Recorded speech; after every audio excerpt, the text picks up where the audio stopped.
Hello, everybody, and welcome to a brand new episode of the Jams and Tea Podcast, where we spin the jams and spill the tea. And this week, we're coming at you with some reviews for some new albums.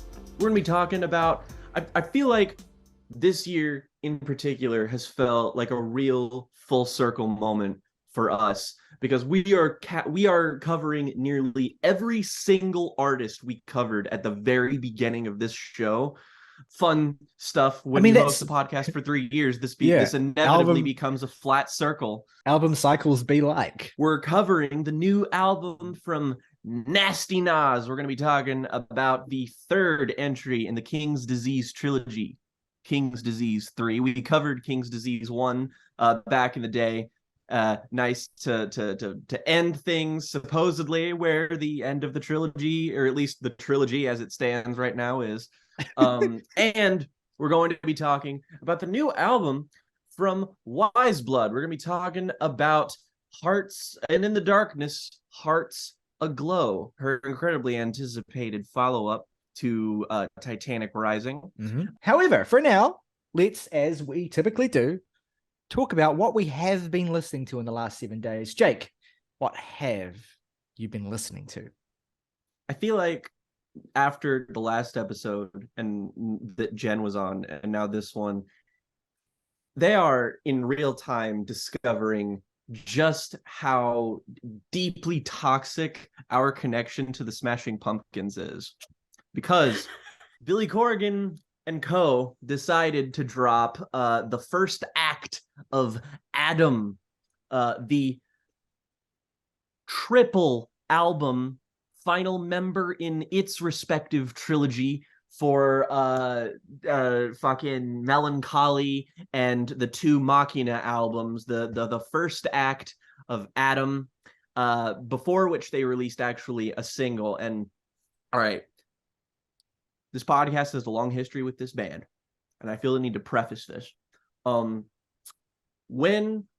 I feel like Sear is sort of like this built-up mythic thing that we talk about frequently. That's not even one of our most popular episodes, so I feel like some people don't know how, like, the lore here. But, like, Sear is the worst album we've reviewed on this show, probably, like, at least new releases wise. That is the worst album we reviewed on the show, and it is probably going to be that way for a long while. And we had a very long, very dramatic, very emotional, and very angry segment at the end of the first year of the podcast talking about that album.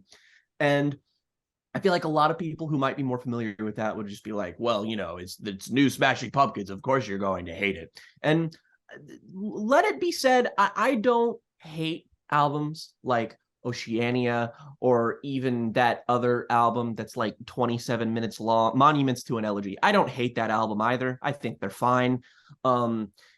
Smashing Pumpkins are at their worst when they're at their longest these days, and unfortunately that, you know, it's a triple album, so you're like, but I at least appreciate them releasing it in acts, so somebody like me can just say that they listened to the album without having to subject themselves to an entire full listen of it once it comes out. And Adam Act 1, this is the first single that was released for this album, which is not on the first act, it's later.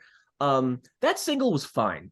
I didn't really feel either way about it. I was just kind of like, you know, this is a perfectly standard late era Smashing Pumpkins song, a quintessential 5 out of 10, perfectly mediocre song. So I was just like, you know what? Maybe this is going to have some redeemable material on here. Maybe this is going to have some stuff where I'm just like, oh, you know, this is fine. And if you needed any further justification to assume that this band is dead and buried, Adam Act 1 will do you just fine in confirming those assumptions, because this album is, at least this act and what they're doing so far with this album, sitting through it was not nearly as painful as sitting through Sear, for many reasons, even though they are continuing a lot of the same sonic ideas, a lot of the synth poppy, dream poppy adjacent stuff that the band has been moving towards is on here again. And production wise, This is an improvement, asterisk, big giant asterisk, as in this is an album that sounds like something. This isn't an album that sounds like a corpse. It doesn't sound dead. The synths actually have vibrancy and texture and weight. And it's like, oh wow, okay, that's a pretty notable step up. I'm with you so far. And where it falters is everything else. This is still a disaster. A disaster. This album sounds fucking like, I really hope that this is like that they adjust the mixing or something in the coming months, because in terms of just the levels of everything, it's a mess. This album is like, it just absolutely drowns everything that isn't those big bright synths, so you have to turn your volume up really, really high to be able to hear stuff like the bass, the guitars, the drums, for as little of a presence as they actually have in their sound now. But if you want to hear those things, you have to turn it up. And then once the synths come in and, like, you know, really bury themselves into you on the hooks on this, it hurts to listen to. No joke. Hand to God, this album gave me a headache. It's like 44 minutes long, but listening to it is like, it feels like you're listening to like a Dave Fridman album that's like an hour and a half long, where it's designed to make you feel ear fatigue. And it's just, ugh. And maybe the worst thing about it, good old Billy, bless his heart, Billy Corgan, you balding prick. This man's vocals at this point, they are so squeaky. They are so emotionless. Like everything that we've talked about with the Smashing Pumpkins, about how Billy could sometimes have an annoying voice, about how his lyrics are utterly insipid. It's so much worse than it ever was on this album, because you can't really hear them half the time. So again, that production problem I talked about before really kind of nudges you really annoyingly the whole time here. And it's just, it feels like you're listening to another, it's like another instrumental presence. It ceases to be a voice in your head and it starts being like the world's worst sounding Moog synthesizer if it was pitched up to a ridiculous degree. And the thing is, with all of that said, and the reason I say this band is so dead and buried is because this is an album where you can feel everyone trying. Everyone is putting in work. Like before, the miraculously terrible thing about Sear is that, you know, they have James Iha on that album, James Iha on that album, but you can't tell. It's like, oh, one of the best guitarists of the 90s is just on here, except he's not. And you know, you're confused as to how these great musicians can have such little of a presence. On here, you can feel them considerably more. Some of the songs, the opening stretch of songs on here, Adam, Butterfly is Sweet, and The Good and Goodbye, are perfectly mediocre songs that still demonstrate the fact that it sounds like this band still wants to make music. They aren't doing it very successfully, but you know what? I appreciate the effort. And then, good God, Embracer, With a Do I Do, Hooligan, Hooligan, God almighty, this album has some of the worst hooks this band has ever made. And this is the band that made Zeitgeist. The ultimately coming to a head on the penultimate track, which is, I mean, I have not heard all of this Act 1 in full, but I did check this song out and I feel confident, and I'm sure I'm not the first person to say this. This is the worst song ever released under the Smashing Pumpkins name. Yeah, hooray. sporting an incredible 1.1 track rating on Rare Music. It's like This is like I braced myself properly for this track because it had like a similar standing when I listened to it, and I was just like, oh boy.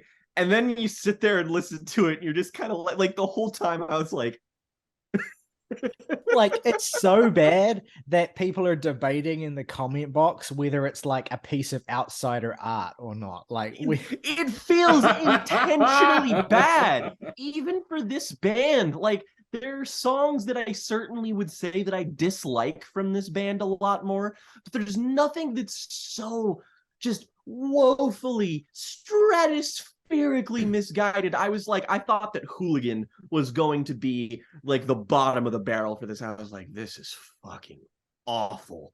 it sounds like the kind of like really cheap and like incredibly like lo-fi pastiche like post 90s Euro house disco shit sco type of music that you would hear in like an early internet era porn video.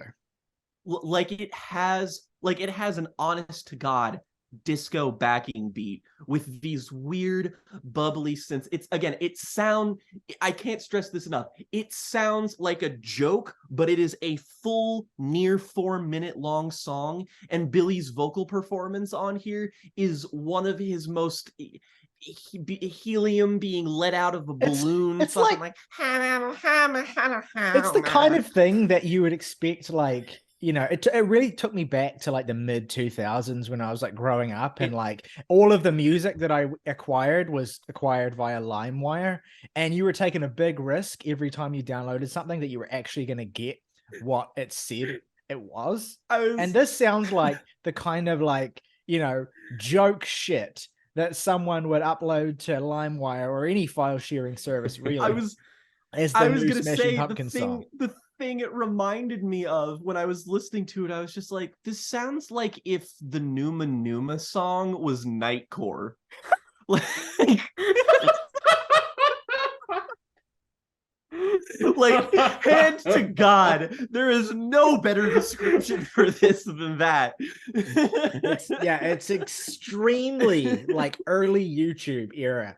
Like, yeah, exactly. It's like 2006 just called and wants their fucking shitty pre-meme era joke viral video back. Like, again, like listening to it, you don't think, oh, this is a bad Smashing Pumpkins song. You're just like, am I watching a YouTube playlist and am I gonna go watch like the Badger Badger Mushroom song next? Like, it feels like a shitty meme song from 15 years ago. It's like, it is absurd. It's this weird Oasis moment on this album where all of a sudden like Billy Corgan suddenly appears to have been replaced by like a really bad knockoff of Neil Cicierega. Yeah, basically. And like, it's just so funny.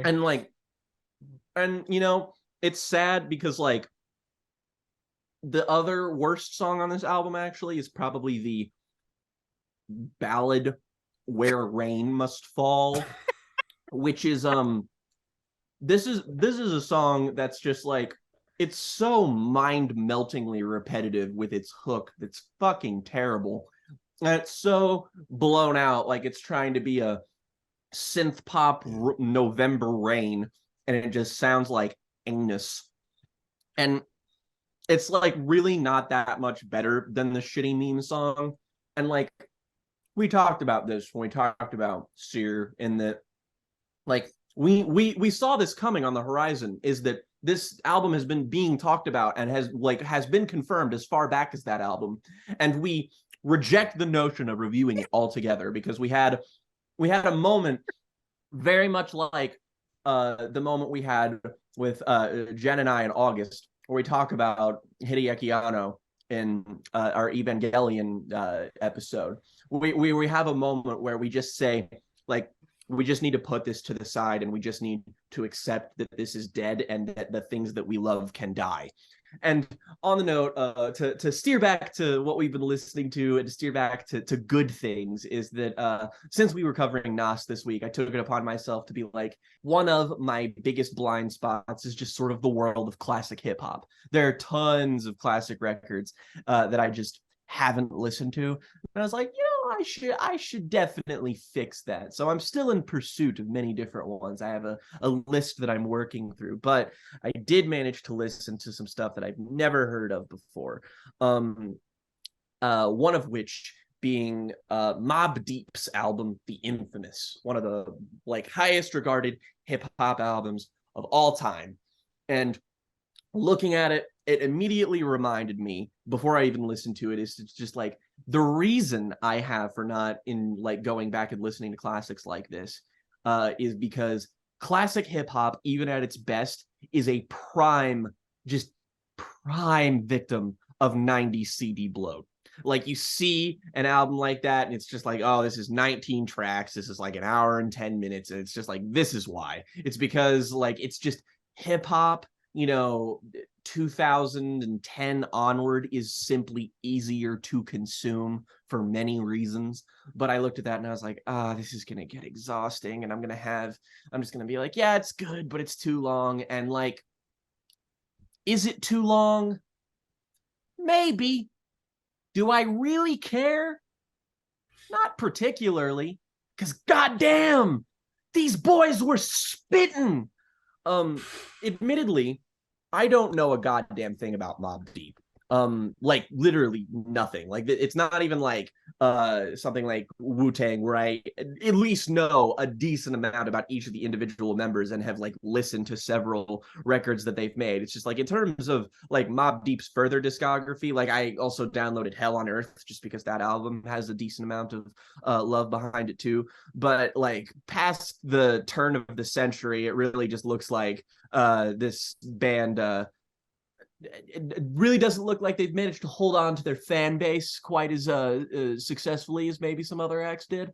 That said, I can certainly understand why this 1995 record would accrue several listeners to begin with, because this is some of the best sounding hip hop production of the 1990s in terms of East Coast hip hop.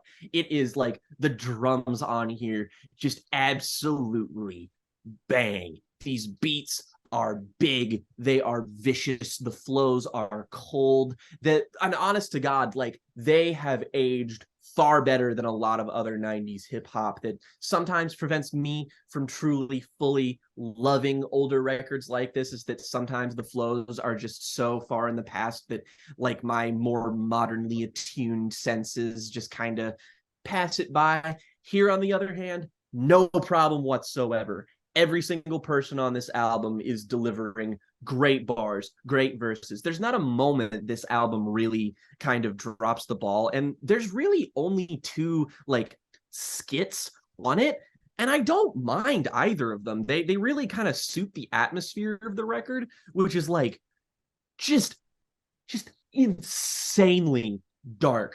This is like one of the most dour hip hop albums I've ever listened to. Like, I mentioned this in the chat, like when I was listening to it, I was like, it's so funny that this came at like the height of like the mid 90s, where in America, you had all of the white conservative mothers freaking out about how the hip hop is, poisoning the soul of America or whatever, and having all that moral panic about, black people, I don't like them.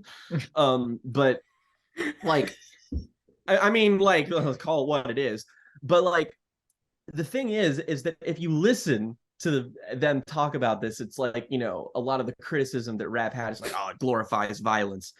I cannot think, like, the Ludovico treatment from A Clockwork Orange would be less effective at predisposing someone to violence than listening to this album would, because everybody on here is miserable. Every single person is just like, I don't trust anyone, I have no real friends, some of them are dead, some of them are my enemies. I hate running drugs, but it's the only thing I can do to survive. This life is hell. Everything, like, I constantly have to look over my shoulder. It's just paranoia is just seeping into these guys on every single track here, and you feel it in every single bar, every single verse. It's delivered with a measured confidence that's undercoated with a little bit of like genuine raw anxiety that makes this feel super animated and super vivid. And it's got songs on here that go into the storytelling of the environment super well. Stuff like QU Hectic, one of the best songs I listened to this week. Trife Life, another one of the best songs, and the best song on here, and maybe one of the most disturbing, Shook Ones Part 2. This track is a fucking journey. That's one of the most, like, they're one of the greatest hip hop songs of the 90s. And unquestionably. Yeah, I mean, the single for that and part one, which is not on the album, but the single originally released them together, is like number 21 of the highest rated singles of all time on Rate Your Music. Deserves it. It's a perfect track. Yeah, that song and Survival of the Fittest are like the two big classics on that album, but like in terms of like that everyone knows. But yeah, that album is a real ride from front to back. Like you said, you've described it beautifully. It's intense.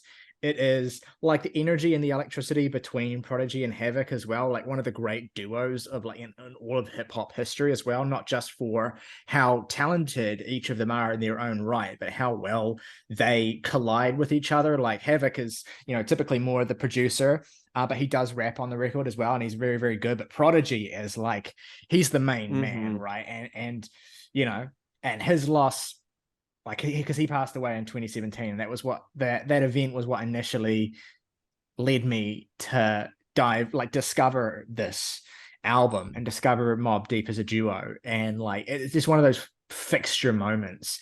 It's just one of the most like narratively compelling and just completely like enthralling gangster rap albums as well, in terms of like the 90s era of that particular sound as well. So much of that was tied up in and associated with hardcore hip hop that was sort of like centered around like really central famous figures and kind of appealing to a broad audience that would push it to the center of like the charts, and just like artists like Biggie, for instance, and Dr. Dre and all that sort of thing. But like Mobb Deep just had this extra, like, for gangster rap in the mid-90s, just had this extra kind of violence to them, and this extra kind of just not like horrorcore violence, but just like this real like unfiltered, upsetting just feel to the music. You can see where horrorcore was born though out of this, where it just sort of takes these sounds and just really kind of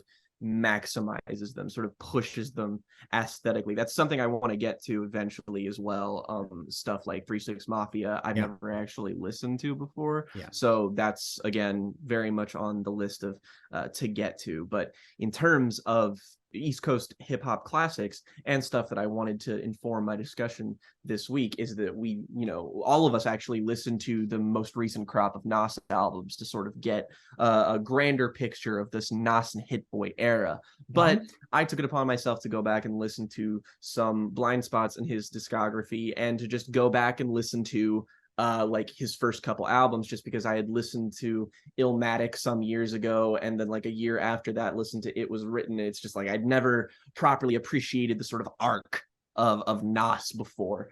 And one of my hottest of takes earlier on in the show, as soon as our first Nas episode, was that I preferred It Was Written to Illmatic. And I wanted to listen to these two just to see, is that still true? Just because, grown as a listener in considerably in 2 years. So I wonder how things have changed. And my definitive conclusion on whether or not it's better is, I don't know. Really, it's more or less that, like, I know that I'm still an insane person, apparently, for even thinking that it is even remotely as good as Illmatic. But to me, the albums are exactly as good, but in completely different ways. And not to mention Illmatic, I went back and listened to, and it finally just kind of clicked with me, is that before it was an album that like I just kind of failed to appreciate what was special about it. And I think a lot of what you have to go into Illmatic as like a modern listener with is that you have to kind of consider this is like the Citizen Kane of hip hop, in that, you know, lots of developments have been made in the genre since, but the only reason those developments were made were because Illmatic laid the groundwork for them. And even then, once you put that aside, the beats on this album just fucking knock. They're so good. Everything on here is just fire. I listened to the remaster, which certainly helped my opinion a little bit. It makes tracks like Represent, for example, the beats on that, actually Represent might even be my favorite song on here. It makes stuff like that feel as big and bright and beautiful as possible. And, you know, again, you have the eternal immortal banger of Life's a Bitch, one of the best hip hop songs of all time. Perfect track. New York State of Mind, an incredible song. Halftime, hell, great song. Everything on here, it's all great. Nas has impeccable flows. He's hungry as fuck. He's really young, but you can feel that he had something to prove, and that fire just sort of lights throughout the entire 44 minutes of this album. Yeah. And it's really easy to appreciate how much of a fundamentals record it is. And then 2 years later, you have It Was Written, and you kind of have in between that time, there's enough time that has passed for Nas to know that he's following up something that was big. So he obviously has to expand his scope, his ambition. He wants to live up to that. And It Was Written is a more ambitious album. I mean, conceptually, there are songs on here like, for example, what is it? Is it I Gave You Power? That's where he's rapping from the perspective of a gun. And he actually does something similar on King's Disease 3, where he raps from the perspective of beef, as in like feuding between rappers. And conceptually, he just takes a lot of interesting slants to his tracks on here. And like, again, this is just as consistent of a record, and it's got the immortal classic If I Ruled the World, Imagine That at the end with Lauryn Hill. Lauryn Hill is fantastic. It has my favorite Nas song ever on here, which is The Message. The interpolation of that Sting song is what makes this one of the best beats fucking ever. Out of one of the most mediocre songs of all time, you take that little guitar riff and you make one of the best beats ever. Don't know how you managed to do that, but you did. The only place where I think this album falters, like I would confidently prefer this album to Illmatic, if not for the track Black Girl Lost, which from the title, you can probably tell maybe what this particular song's problem is. This is not a bad song, by the way. I just want to point that out. It's just measurably less good because the perspective it's written with is like, look, Nas, just maybe stop writing about women. Stop trying to do that. King's Disease 1, the worst song on that album. It was bad for a lot of the same reasons. This is not that bad. It is instrumentally great, and I appreciate what it's doing a lot more, and I think it's far more successful. However, when you imply that the girl in your song is welcoming the abuse that is happening at the hands of the people in her life, maybe don't do that. Like, it kind of just gets it a little bit worse as it goes on as well, until the point like where the condescension of it is just really ramped up. And look, here's my thoughts, because like Nas's biggest, I guess, I don't want to call it a weak spot because it's just not the right phrase for it, but I guess the ways in which his perspective maybe is most ill-befitting of, I suppose, the current era is his attitude towards, not just his attitudes towards women, which is not in and of itself a problem, but he has some very specifically kind of like old school patriarchal views of male and female roles. And look, and I don't like, it doesn't really ever detract that much for me with Nas, because I mean, it's just not the sort of thing that really bothers me all that much in hip hop anymore. Like, it's not like it's something that is completely absent on the rest of the record. Like, it's still an element that shows up every once in a while, but I feel like hip hop albums like this and songs like those are an effective portrait of where masculinity in hip hop and in this world of music was back then. And I feel like it's effective at relaying, just like it feels more like a product of its time in a way where you can see it for what it is. He certainly doesn't display any kind of perspectives or attitudes that are really all that, you know, unusual. And it's kind of just when you have a relationship with 90s hip hop, you kind of just at some point you have to address like the way in which you kind of, you know, approach and process those genuine realities. I mean, but look, it's hell, not the Miseducation of Lauryn Hill has some stuff on it where you're kind of like, it's just not something that I find all that, like, you know, interesting to talk about anymore either. It's a bit played out. The only reason why I think we harped so much on that song on King Disease 1 Till the War is Won is just because that's such a funny song in so many unintentional ways. Oh, it's hilarious. Like, that song is just like really like, just, it's, whereas these other songs are kind of just nothing is funnier than, oh, she independent.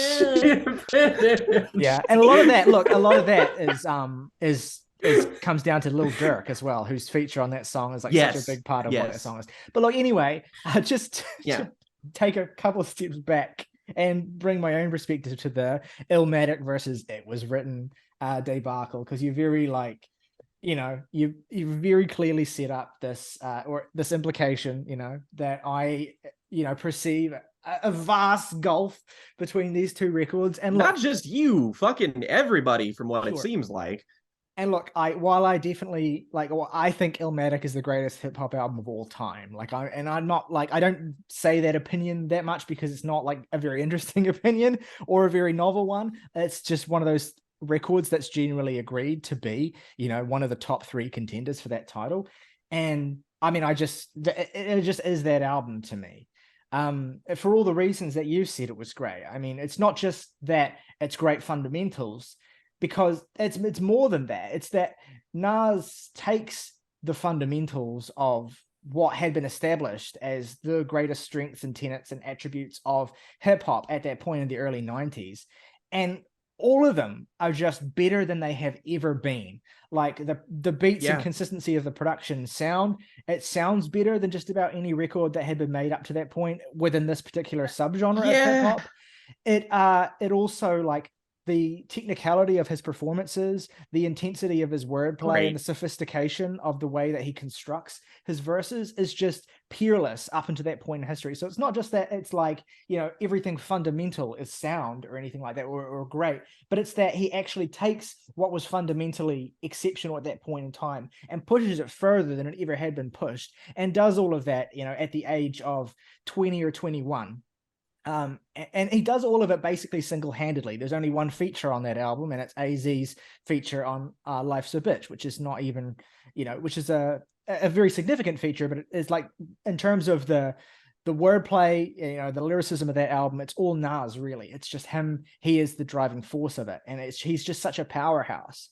And Life's a Bitch just has the best fucking hook in any hip hop song. It's just unforgettable, right? And the whole album is stacked with unforgettable hooks like that as well. Life's and the production, a bitch and then you die.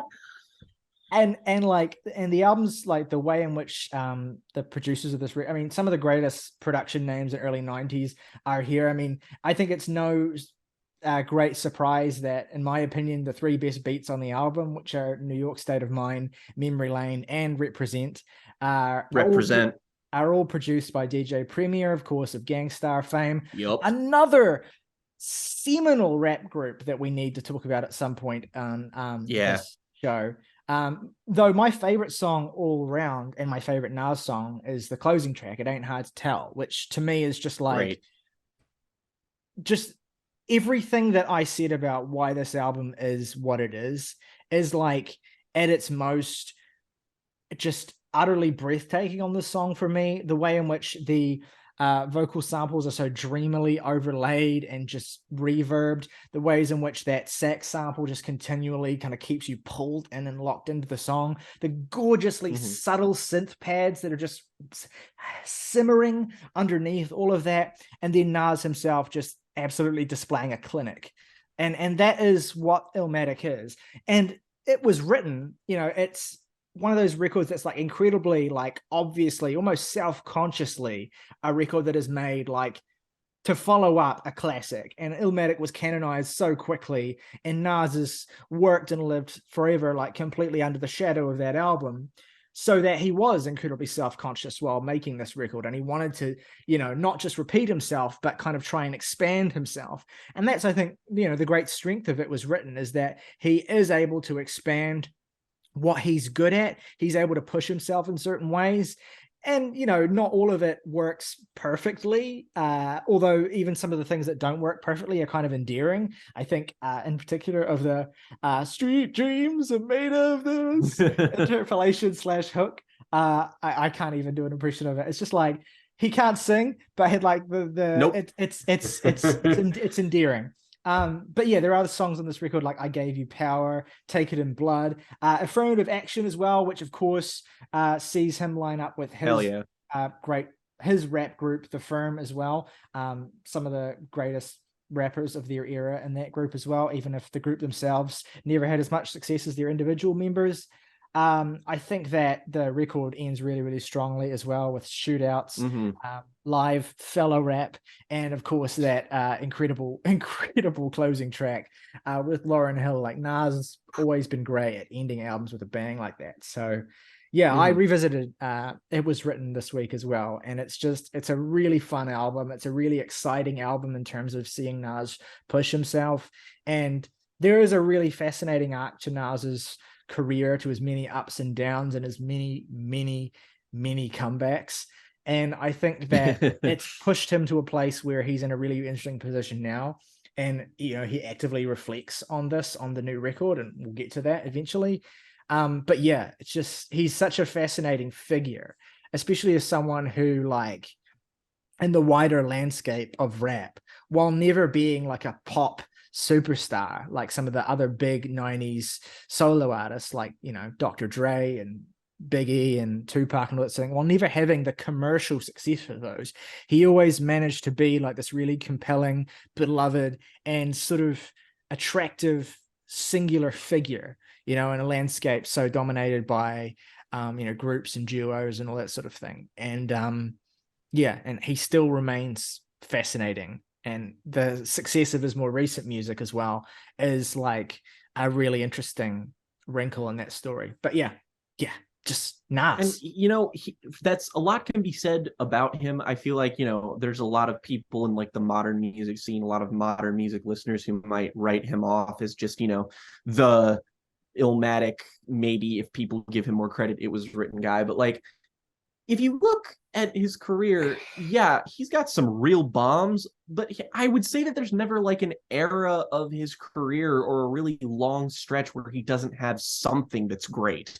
Like, there's always something where it's just like, oh yeah, but he's got that in this little like 3-year long span too. So I feel like that maybe perhaps he is quasi underrated these days. Maybe not so much anymore, just because of the warm reception of these last couple of albums, which is cool.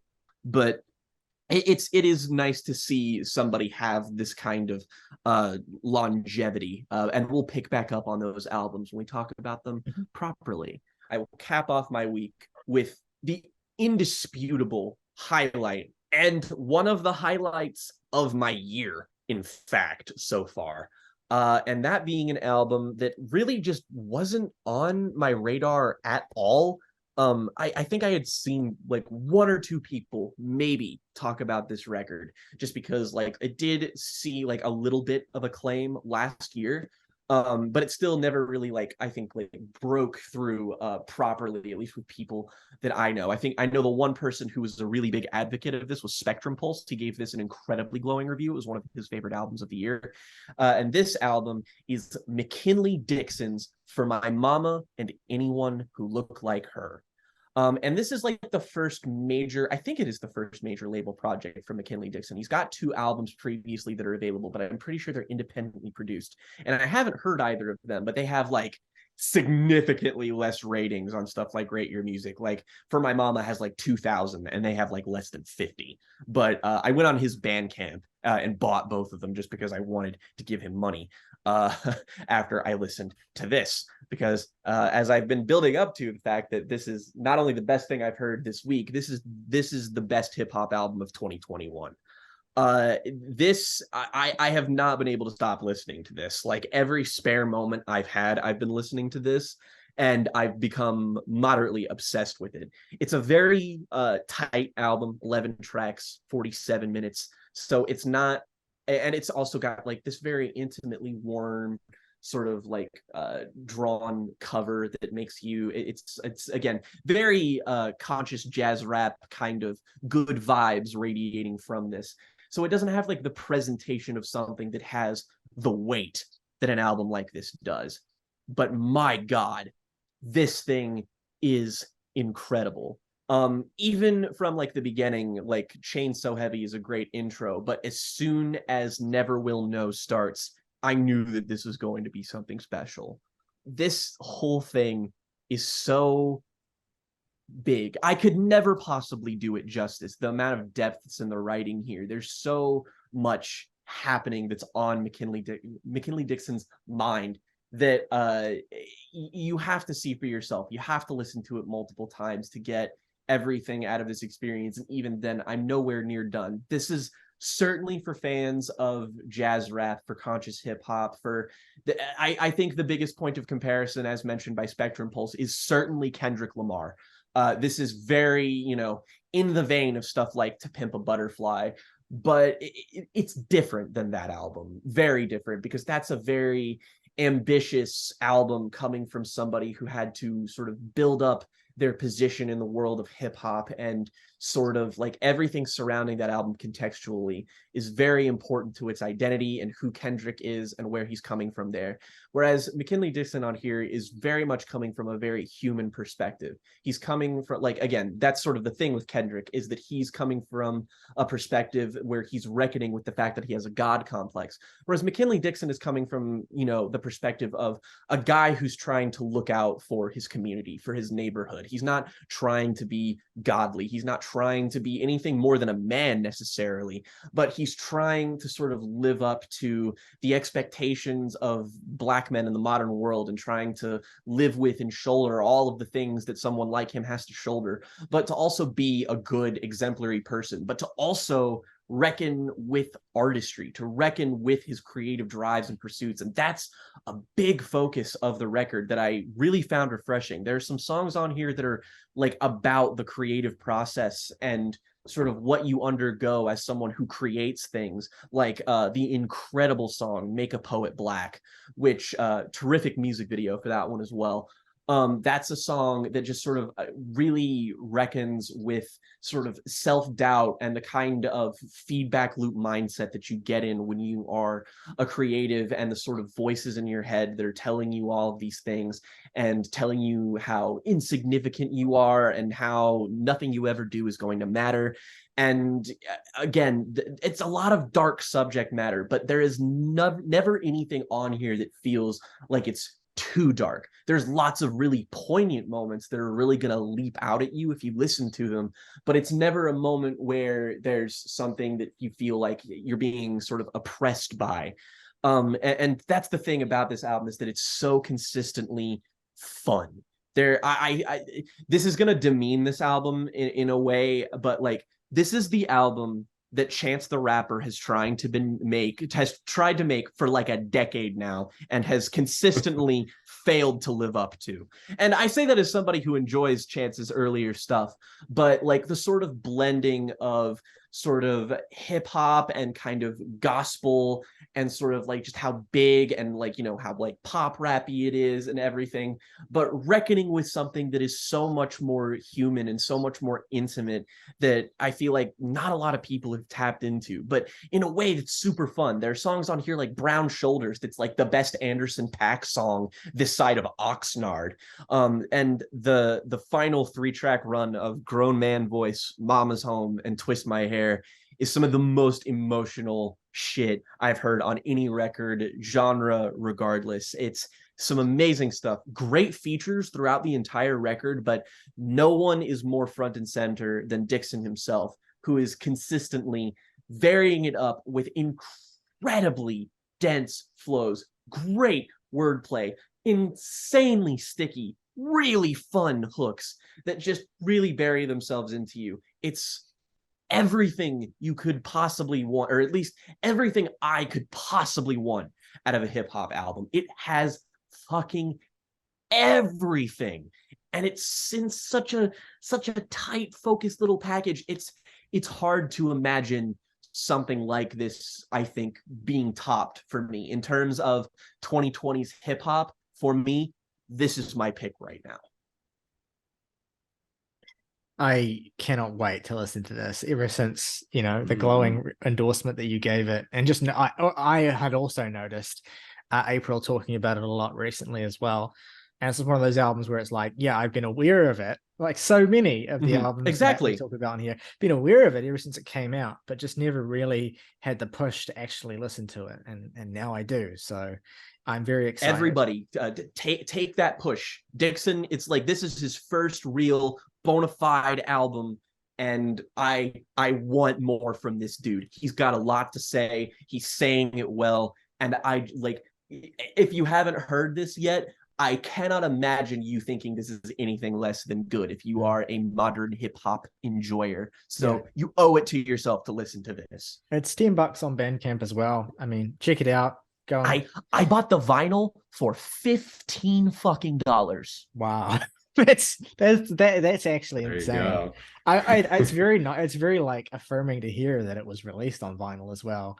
I wonder why. Yeah, right. It's on his Bandcamp on vinyl too, I think. Well, a great, very hip hoppy opening segment this week. I actually don't have anything to add. I've spent my entire week listening to Nas and Low for the most part. A couple of other things I listened to, but I won't comment on them just yet. So I'll throw over to Jen at this point. Jen, what have you been listening to recently? Good, bad, anything of interest that you want to give a shout out to or talk about here on the show? Country music has a problem, and that problem is double albums.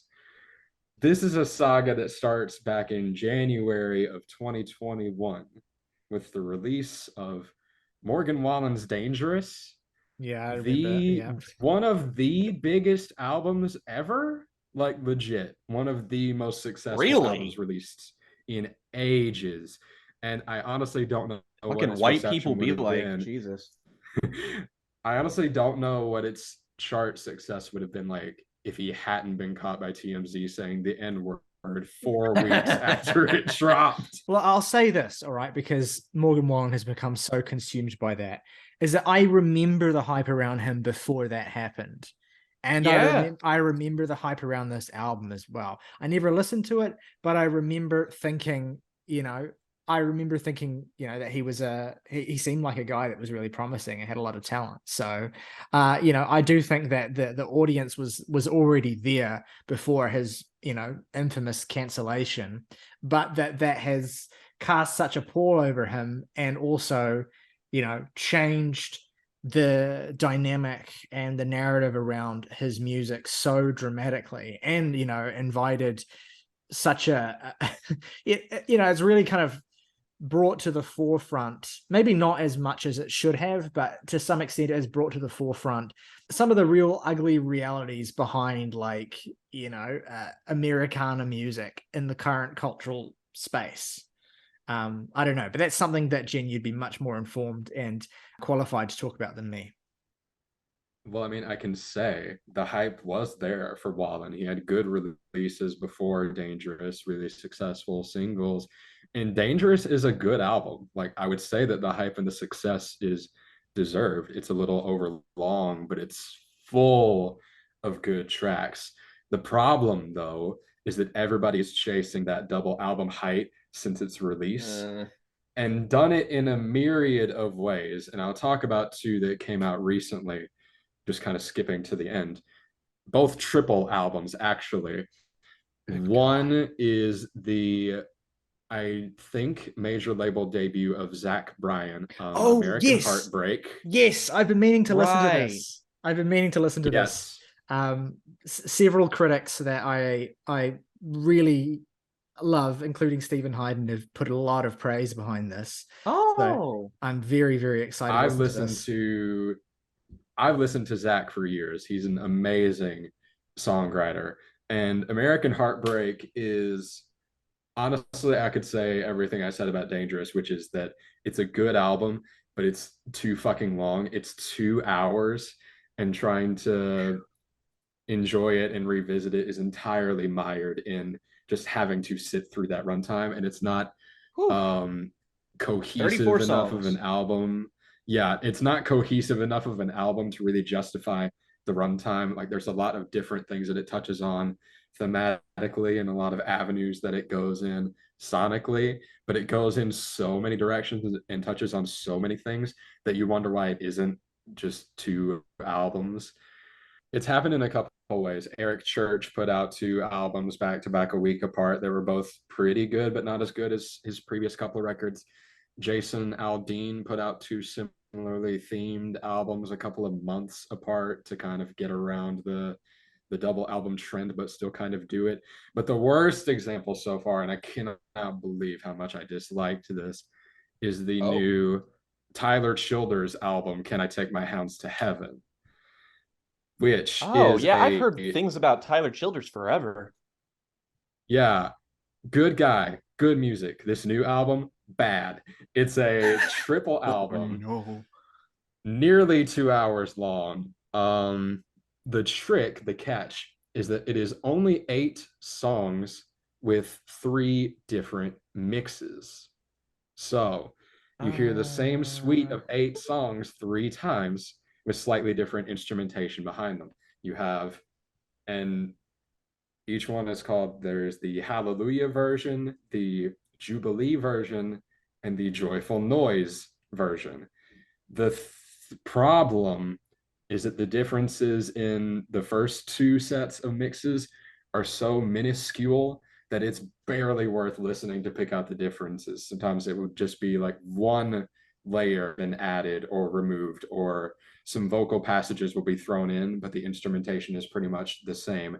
It's a very odd experiment of an album where the songwriting is not interesting enough to warrant listening to them 3 different ways to figure out which one is the best one. It feels very... And I hate to say this about such a rootsy guy, but streaming numbers measure like if you measure success on streaming by like time streamed or tracks streamed, because to me that sounds like a game for like streaming things. But if it's just like the 3 versions, it feels like they might not, like, I don't know. This is just such a bizarre thing to do. I haven't heard it, so I can't really fully judge, but the impression I get is not one of a kind of cynical sort of like get the streaming numbers up as much as possible. But it seems like, based on what I know about Tyler Childers, which is very little, but I understand him to be like he's a Kentucky artist. He's one of a small number of artists who are categorized under the very intriguing subgenre of progressive country, which, you know, I imagine you could make a bunch of jokes about that genre name. But anyway, well, we've covered the most recent Jason Isbell album, which is progressive country. Yeah, but like he seems like the kind of person who's like very artistically driven. So I imagine like for him, this is like a big sort of artistic undertaking. But yeah, I imagine like surely you could get like a good sense of this by just listening to one of the versions. But it's interesting that they've all been packaged together like that. Do you think that it would be more successful? Like, would you rate it significantly differently if it was just like the best version of these tracks? Yes, I wouldn't rate it extremely highly. I wouldn't say it's on par with a couple of his previous albums that have been really good, but I would probably enjoy it more if I could just listen to the 8 songs on its own and not have to deal with the experimentation. Bullshit. I think my biggest issue with the mixes is that it doesn't go as far as it should in its differences to warrant the 3 versions of the album all being in the same, digital file release, whatever you want to call it. Yeah, that's because Um, artists have done this before. They have like released multiple versions of the same album, but they're just never like packaged this way. So that is yeah, it's strange. not packaged all together. It's like putting the remix album on the album, except there are 2 remix albums. Okay, well, let's get into the first of our reviews for today, which is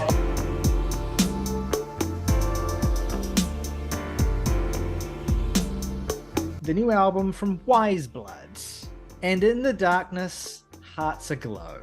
Weyes Blood is the musical moniker of one Miss Natalie Meering, who kind of started out in the world of sort of art adjacent, sort of indie adjacent baroque pop, essentially, with early records like The Innocents, and the album with which I remember her first getting a lot of critical praise, 2016's Front Row Seat to Earth, which, for the record, I never really got the hype on that, and I always felt a little bit like left adrift, and I couldn't really get on board with that album at all. And it really bugged me for the longest time, because everyone seemed to really highly praise that record and talk about how incredibly talented Natalie was as a songwriter. Then 2019's Titanic Rising came out, and this album essentially blew up. It was one of the most critically praised albums of 2019. It just completely, immediately found an adoring audience. And it was also a moment for me where I was like, I get it. To me, it felt like Natalie, and maybe if I go back to Front Row Seat to Earth, my feelings will change there and I'll see the vision there a bit more. But it felt like with Titanic Rising that Natalie had really found like the most exciting and enveloping and just fully, like widescreen IMAX size scale for her incredibly lush arrangements. And it was obviously a record that had been made on a significantly higher budget than her previous records. And it was really just an incredible showcase for what an amazing composer and arranger Natalie is as well. I mean, there are these ornate, somewhat psychedelic and beautifully sort of progressive Odyssey tracks, essentially, that, and perhaps the influence of someone like Julia Holter could be called in here. I think Natalie feels a little bit like a post Julia Holter, sort of post that kind of niche of singular, sort of ambitious, almost like modern classical composers that then work and operate in this critically adored sort of indie adjacent space that doesn't really know what to do with them, but nonetheless sings their praises, and they've kind of found an audience online. And Natalie is just incredibly talented, both at arranging these beautiful pieces of music, and also has one of the most captivating voices of any of these artists, maybe the most technically impressive voice of any of these artists. I mean, I can think of others that you might group in, the kind of Julia Holter school, Joanna Newsom, who even predates Julia, Juliana Barwick. I mean, there's a bunch of those sorts of artists who operate in that space, but none of them command the same presence as Natalie did on Titanic Rising. And she has this kind of like it's not operatic, but it's this kind of grandiose tone to the way that she sings. And she also, and I keep thinking this, it's just an inescapable comparison that I keep coming back to. She also sounds a lot like Joni Mitchell, but it's like Joni Mitchell, but doing these things with her voice and like reaching into these places, these kind of grandiose places that Joni seldom did. So like late career Joni Mitchell. Yeah, exactly. Like way into that sort of Hejira era, I suppose. But yeah, so Natalie is just really, she's compelling and she is beguiling both as an arranger and as a producer of music and as this stunning vocal presence. And Titanic Rising is one of those albums that felt like really momentous for its niche, and like a real kind of moment where everything sort of clicked into place for this to be appreciated on the widest scale possible. And so, you know, she's had an interesting career in the interim as well. I mean, she's ridden the crest of this wave beautifully. And what's interesting to me is that the most notable music that she has produced in the interim is like she was heavily involved in the most recent, or it might be the second most recent studio album of one Mr. Tim Heidecker, who is like, you know, what? And it's not a, I should clarify, Tim Heidecker puts out music and it's not comedy music. Like he's made a very strong endeavor to be a serious singer-songwriter in his own right. And to his credit, you know, it's beautiful, admirable, if a little bit, you know, insubstantial music that he makes. But he did collaborate heavily with Weyes Blood on one of those albums. I think it was Fear of Death, I want to say. And she was like, she's featured on the closer of Fear of Death. But she was like heavily involved, like in helping to create that record as well, above and beyond just being a feature on it.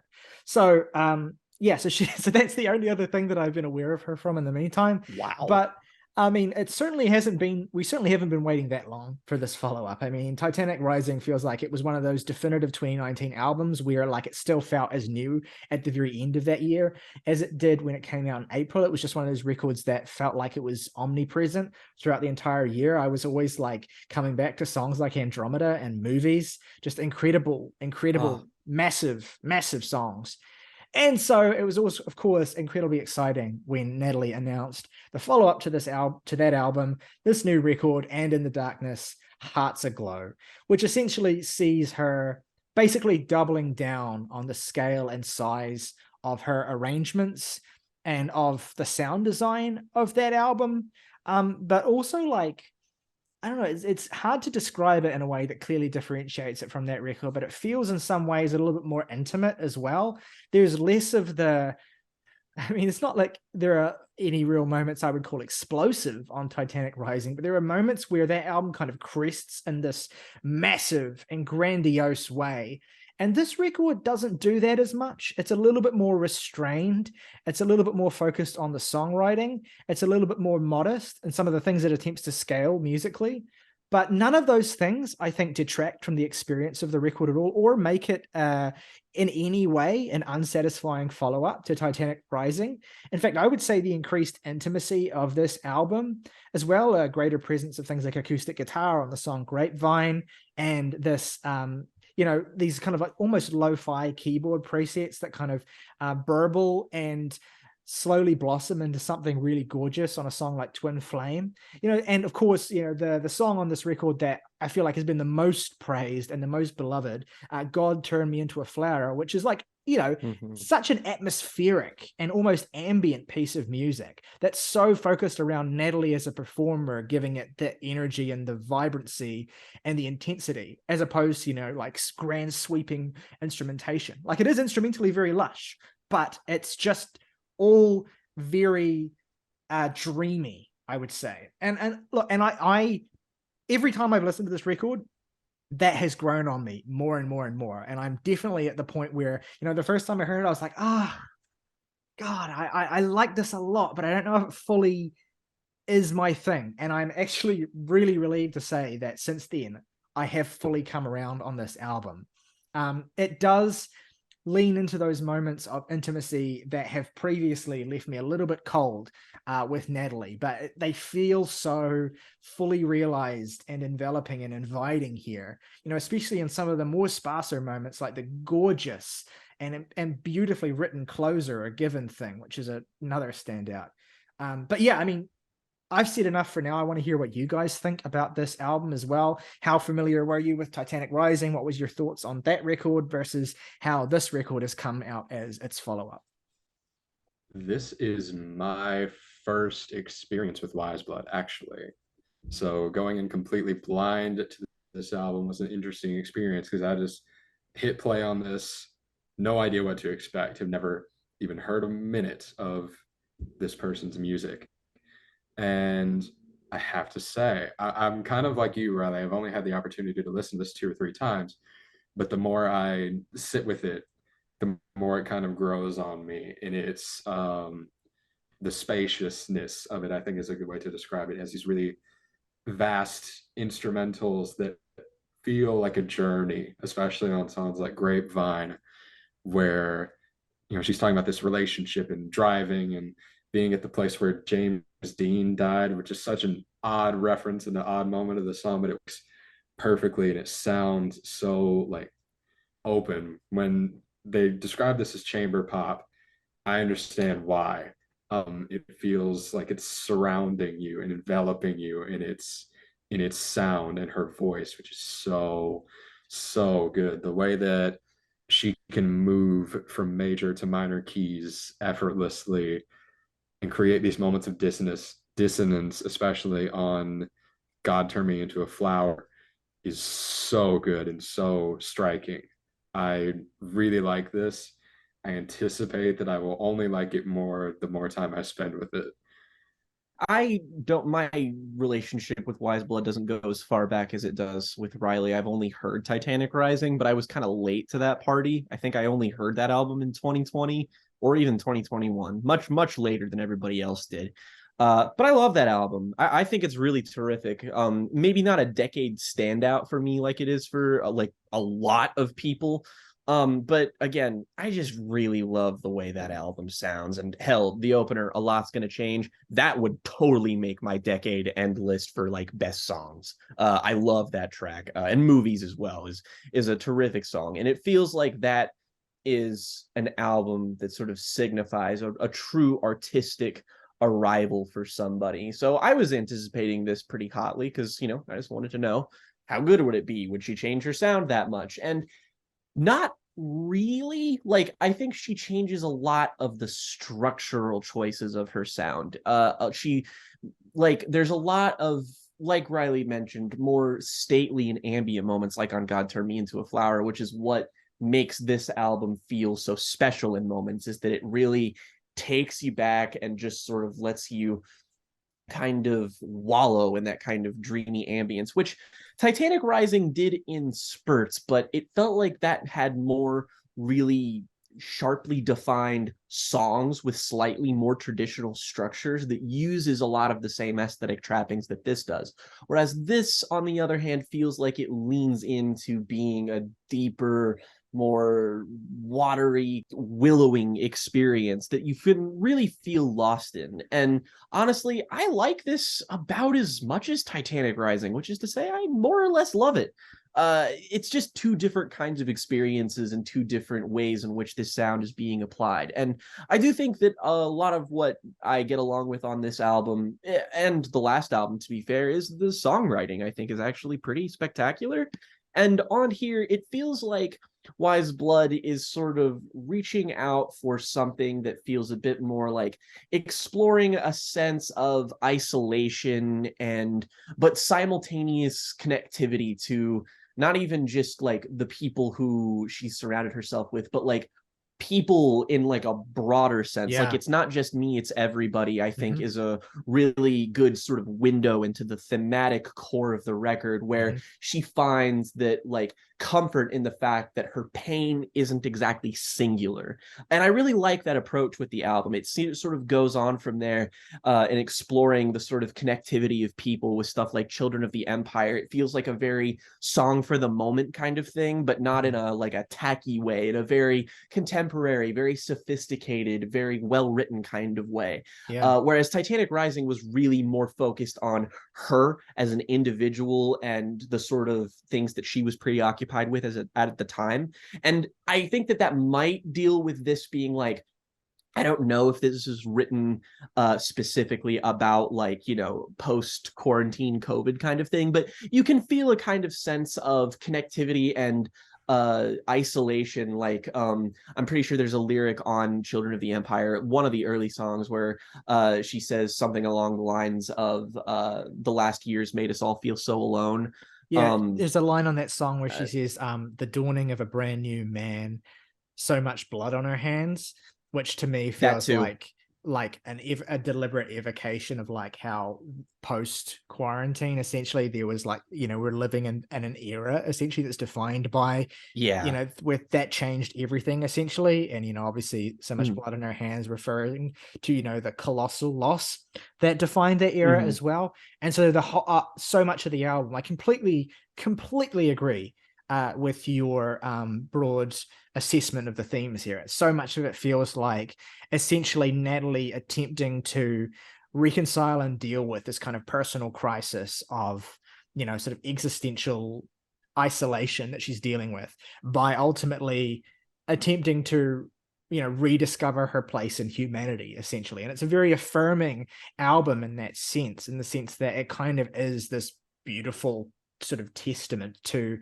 our, you know, innate singularity, you know, our innate, like, you know, it's like the opposite of an individualistic record. It's really like humanity is this gigantic singular organism, for better or worse, in the way that Natalie writes here. And it just creates something that, of all of the post quarantine albums, and again, I agree that that is really only, like, you can read it through that in the loosest sense. It's not something that's explicitly really mentioned that much, but of all the albums that you could read thematically through the lens of being a response to that, this is by far, I think, probably the most optimistic that I've heard. Oh yeah. You know, which is not to say that it doesn't have moments of melancholy or moments of, you know, there's actually a really complicated emotions on this album, especially on a song like A Given Thing, which I'll get to in a bit. But broadly, I think Natalie finds a sense of comfort in assimilating. And that, as of course, is what the title, I think, refers to as well. This idea that, you know, in a darkened space, you can't see the people around you, so you aren't aware of the differences, essentially. And that is, you know, metaphorically, that represents the singular, the unity, essentially, in darkness.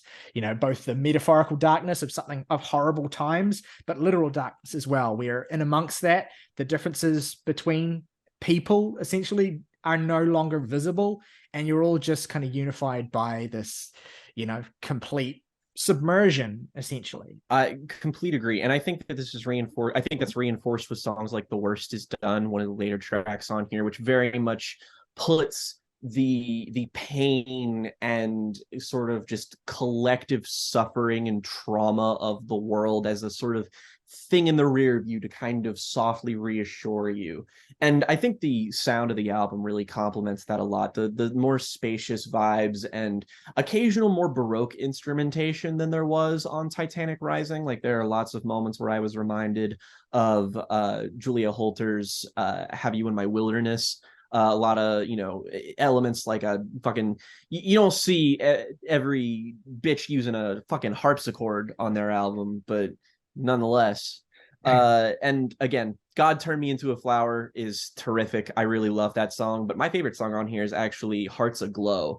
I really love what she does here, in that, like, first of all, it's written from the perspective of her on like a Ferris wheel in like a fair, like at a carnival of some kind, but it's portraiture wise, it's very much like, it feels like you're watching a movie from the 50s. It feels like a lot of this whole album really is just kind of like, hey, what if I liked Lana Del Rey? And it's sort of like, it feels very nostalgic, and there's lots of like touches of timbres that are very Baroque and what have you. And the way it sort of interprets this melody that's really like classic and kind of like waltz-esque, that's sort of hearts aglow, hearts aglow. And just the way that she, like, the interpretation of this moment that she's experiencing is so romantic and so littered with like tinier beautiful moments. That's just, I just get lost in a song like Hearts Aglow. It's really a song that thrives on detail, like movies did on Titanic Rising. And that's the strength of this album, is that a lot of it is in its raw consistency. Is that I think that the floor for this album is exceptionally high. I don't really think that there's a miss on here, frankly. I mean, there are more slight moments like the instrumental in Holy Flux, but that's still, it's a minute and 48 seconds, but I love the way In Holy Flux sounds. It's fucking gorgeous. And I think that the last two songs, The Worst Is Done and A Given Thing, are a great sort of way to tie a beautiful little thematic bow around what she's doing here. And a lot of the vocal performances too, the way that this is like a very contemporary album, this, to me, this is a weird ass comparison, but I kept thinking of it because I think their vocal styles, the way they deliver their lyrics, the way they sing, the way they drag out syllables, Weyes Blood really reminds me of Father John Misty. I know that's a weird comparison, but the meter in their voices, their performances, they're very similar. And to me, this is like pure comedy tethered. This is like like just a far more optimistic, far more populist view on sort of that same kind of negativity, while still acknowledging that there is pain and suffering in the moment and could be ahead. But there again, the warmth and reassuredness is so confident on here. And again, her performances are just as measured and just as fantastic as they were before. It's just a great development of her sound. It's like the ideal follow-up to the widespread critical darling masterpiece, is that you take an element of that and you just kind of expand upon it and you make something that is deliberately a little bit more niche but still capitalizes on all the things that you're great at. So I don't know. I really like this album a lot, and I like Titanic Rising a lot, and I don't know which one I prefer, but I just like that I have both of them. They're both lovely little listens. Just to kind of like build on what I was saying as well, like about, darkness, and I describe this as an optimistic album, which I do think it is, broadly speaking, but I will emphasize and come back to the point that there is a lot of pain in this album, and maybe even more so than in Titanic Rising as well. I mean, there's melancholy, there's some moments of that could be interpreted quite cynically as well. I mean, The Worst Is Done is like, it's a song where the subversion is that the title is like ultimately what is being said by others that Natalie herself feels is facile. But it has this great moment at the end where it ends with this line, we're also cracked after that, which I just love the way that she says that. That's just... I thought of Morgan just because he introduced that to my vernacular. I was just like, we're all so cracked. Yeah. Jams and Tea podcast. Which is like, it's beautiful because she speaks, like so often she speaks, in, I don't want to say flowery language, that's just a word that's coming to mind because of a certain song, obviously, but like she speaks ornate, in an ornate, I suppose, verbose way a lot of the time. But then there are moments where she kind of drops the poeticism a little bit and is just quite blunt about the things that she's talking about and the experiences that, or like The Worst Is Done, to me, there's a very bluntly written song, like, to be honest, compared to some of the other stuff on this record. Like, it just opens up with, it's been a long, strange year, everyone's sad, they lost what they thought they had, and she goes on like that. And it's kind of a moment on the record where, the second half of the album, I think in general, feels a little bit more kind of like cut the crap and just, not cut the crap, but like pull back the curtain a little bit and just be a little bit more naked and emotionally raw, which I think is a curious direction for the album to go in. And I think that's part of the reason why you have that sort of noisier instrumental in there as well, to kind of emphasize that shift that's happening in that second half of the record. And that structurally is something that was one of the things I've had to kind of adjust to, because I just think that the first 5 songs, like the first half of this album, it's basically perfect. Like, I just think the first 5 songs in a row are just sensational, like just really some of the most musically accomplished and just gorgeously, beautifully composed and amazingly well sung music that Natalie's ever composed. And in the second half of the record, I just think is a little bit naughtier and just a little bit darker, and just takes a little bit more time to adjust to, which is interesting because I think Titanic... very much the Let's Eat Grandma album. Very a lot of kinship yeah, there. Actually, that's a good reference point, because you're right. That's another album that does the same thing structurally. To go back to Julia Holter, you referenced Have You in My Wilderness. I think of this album and Titanic Rising a little bit like. Titanic Rising is like the Have You in My Wilderness to me. And this is more like the Loud City song, even though that album came out earlier. Yeah. It's just a little bit moodier. It's a little bit more ambient. And also in terms of the thematic concerns, it's just a little bit more focused on a kind of wider, the social organism and the character of the landscape and all that sort of thing that Julia very, poetically goes into on that album. And that's an album I adore, and was my first Julia record. So I have a lot of fond memories of that. And the same emotions that album gives me, this album also gives me a lot of the time as well. I think my favorite song here is Children of the Empire, which I think has some of Natalie's most commanding vocals on the album, and just some of the most memorable, captivating arrangements as well. I just think this song is one of the best that she's ever written, and I've come back to it in particular quite a lot this week. But yeah, I don't know that I have a huge amount more to say that hasn't already been said. It's just it's a really stark and moving album from Natalie, and I think that she's only getting stronger as a composer and as a songwriter, which is just lovely to see. I think it's certainly not being underrated, but maybe it is being, I don't know, maybe some of the density and beauty and intricacy of what it's all about, I think, is being a little bit, I haven't really seen talked about as much. And it reminds me of, in a certain sense, of the Sharon Van Etten album from this year, which I feel similarly is an album that was a little bit taken for granted, a little bit overlooked, that has a little bit more depth to it than most people, I think, were really giving it credit for when it came out. It's an album that's grown on me even more since we reviewed it. But this album, which I will say I think is better, not that it matters, just comparing apples and oranges, but this album, I feel like, in the same way as that Sharon Van Etten album, which is also really strongly concerned with trying to pull all the pieces essentially of your broken humanity back together and figure out, how you feel and where you sit in the, completely fucked place that you're in now.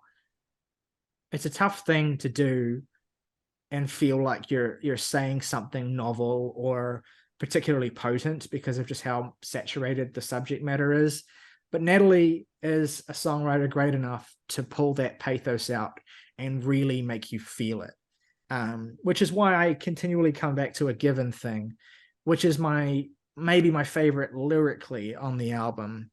The way that she describes this push and pull and this reckoning with trying to understand complicated feelings in the context of a relationship, and taking for granted the things that are in your life until they're gone. And the way that she describes those feelings and those complicated emotions that she's just torn between is just so affecting, especially with how minimal and sort of beautifully soft the arrangement is as well. I just think these lyrics are some of the best that she's ever written. Sometimes we confuse the dream for one another. We're just screaming to be closer to infinity, to love everlasting. It's not a one-way street. Sometimes our love is enrapturing, and other times it's just unraveling in front of me. And it feels like we're burning, making ashes of our joy. But love doesn't need to destroy you anymore. I want to stop the war between broken lovers. It's not something you have to earn from each other. It just comes naturally. It's there for the taking. It's a given thing.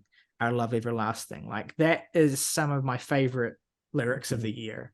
And it just ends this record on such a potent moment emotionally for me.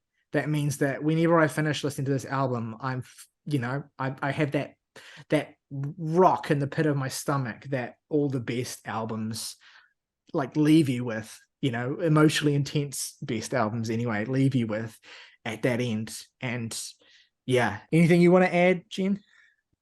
I want to talk more about a song that I think has gone under discussed, which is Grapevine, which I love. I love this Terrific. description of a relationship kind of declining over, 6 hours on the road.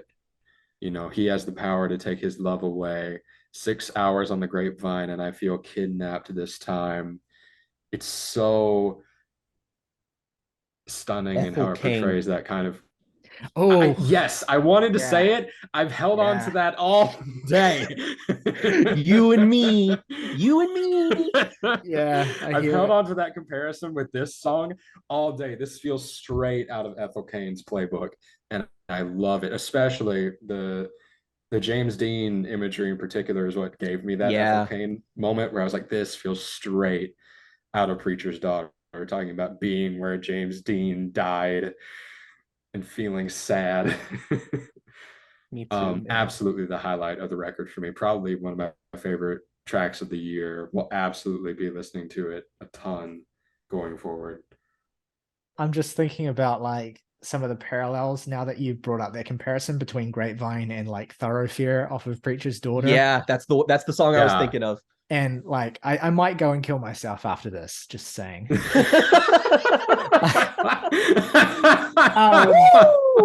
Anyway, yeah, that's gonna be a fun one to talk about in our year-end list video. Just God. All right, favorite tracks and ratings for Weyes Blood, or as I used to call her back in 2016, Weyes Blood. Weyes Blood. Weyes Blood. I called her Weyes Blood. That's just not how that should be pronounced. Yeah. All right. So Jake, why don't you go first? Why, yes, blood. Shut up. White people on the my West Coast tracks. be like.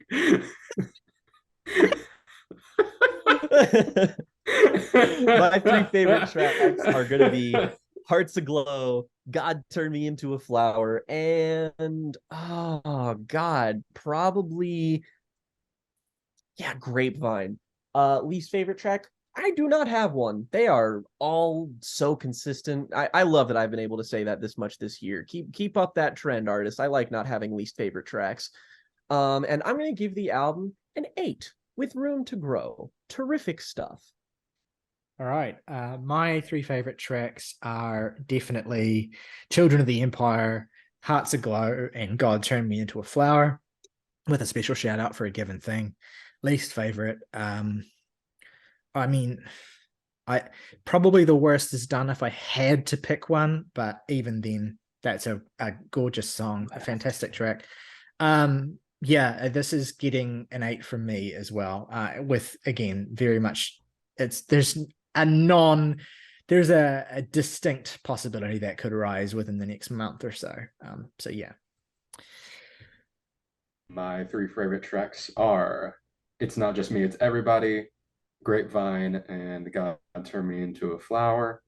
Least favorite is probably Twin Flame, and this one is going to get a 7 from me. Which gives us an average overall of 7.7 for Weyes Bloods and In the Darkness, Hearts Aglow. All right, for our second review of the day, it is of course time to get back into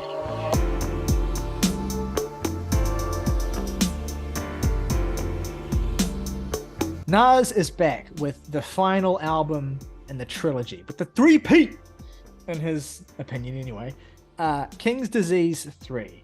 And, it's funny because we haven't talked about Nas before this episode since the release of the first King's Disease album. We didn't cover the second one. We didn't cover the second one, which I kind of regret in retrospect now, because it means we've reviewed 1 and 3, and that's going to bug my OCD. But that's fine. Part of the reason why we didn't review King's Disease 2 was the fact that it's fair to say that King's Disease 1 got a fairly frosty reception from us on the channel. Not going to be anyone's favorite entry in this trilogy. There's always going to be someone who has any given possible opinion, but yeah, it's definitely going to be, I imagine, the one that people reach to the least. And it is, and I can confirm, having revisited that album and listened to King's Disease 2 this week as well, that it is, this is really a case of a trilogy where it just each album gets better. And that is a reflection not just of Nas regaining a sense of confidence that he had absolutely lost for not the first time in his illustrious career, but also the chemistry between him and his producer and essentially sidekick here, Hit Boy, only growing and only becoming more and more fruitful. One of the things we talked about Nas to a good extent earlier in this episode. So if you missed that section, go and check it out if you want to hear more commentary on Nas's early career and moving up to this point. But it's interesting to think about this current arc of Nas's career, because one of the things I said earlier is that Nas is one of those artists who across 30 years now of making music, something that he reflects on the song 30 on this album, right? 30 summers of making music.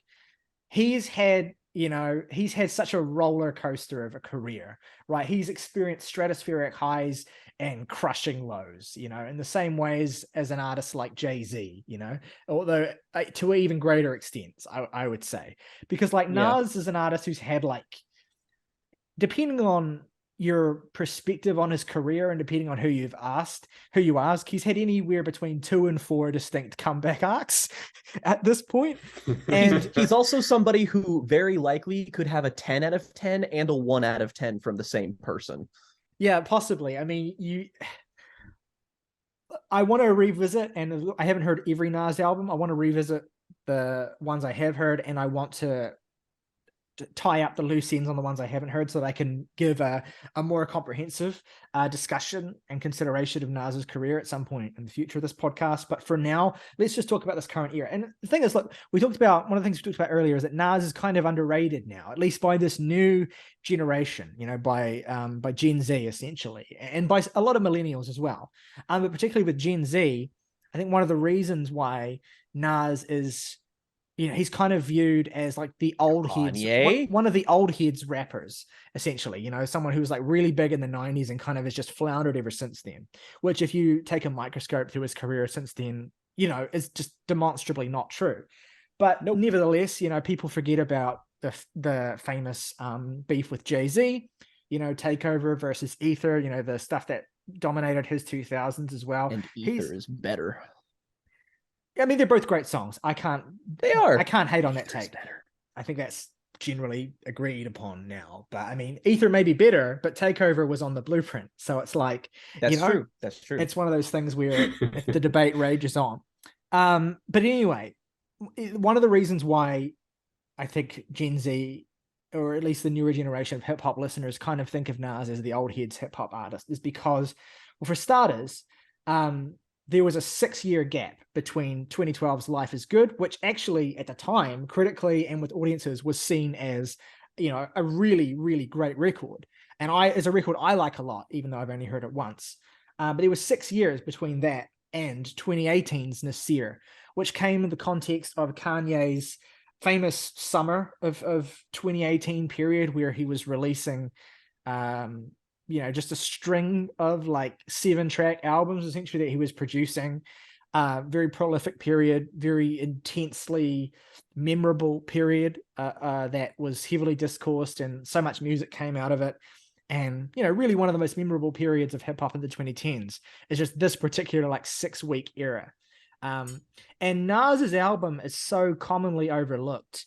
And I'll say for a good reason, it's one of the weakest projects released in that entire run. I was gonna say it's a limp ass album, but for reasons that, while Nas is not entirely exempt from blame here, also are largely not fully his fault as well. Kanye was very upfront about the fact that he did not put much time into that record. And, Nas has talked about how Kanye's attitude essentially was that, well, you're Nas. You don't need me to put much effort in here. You don't need me to give you a lot of time because you're Nas. And, that was basically Kanye's attitude to producing Nasir, essentially, was just I'll get, a lot of those songs came together in the last few days before the album dropped, essentially. And, there's a whole story of Nas' album Done, which is the working title of the project that Kanye was originally working with Nas on that eventually I think was scrapped. And then Nasir became like the thing that came out in place of that.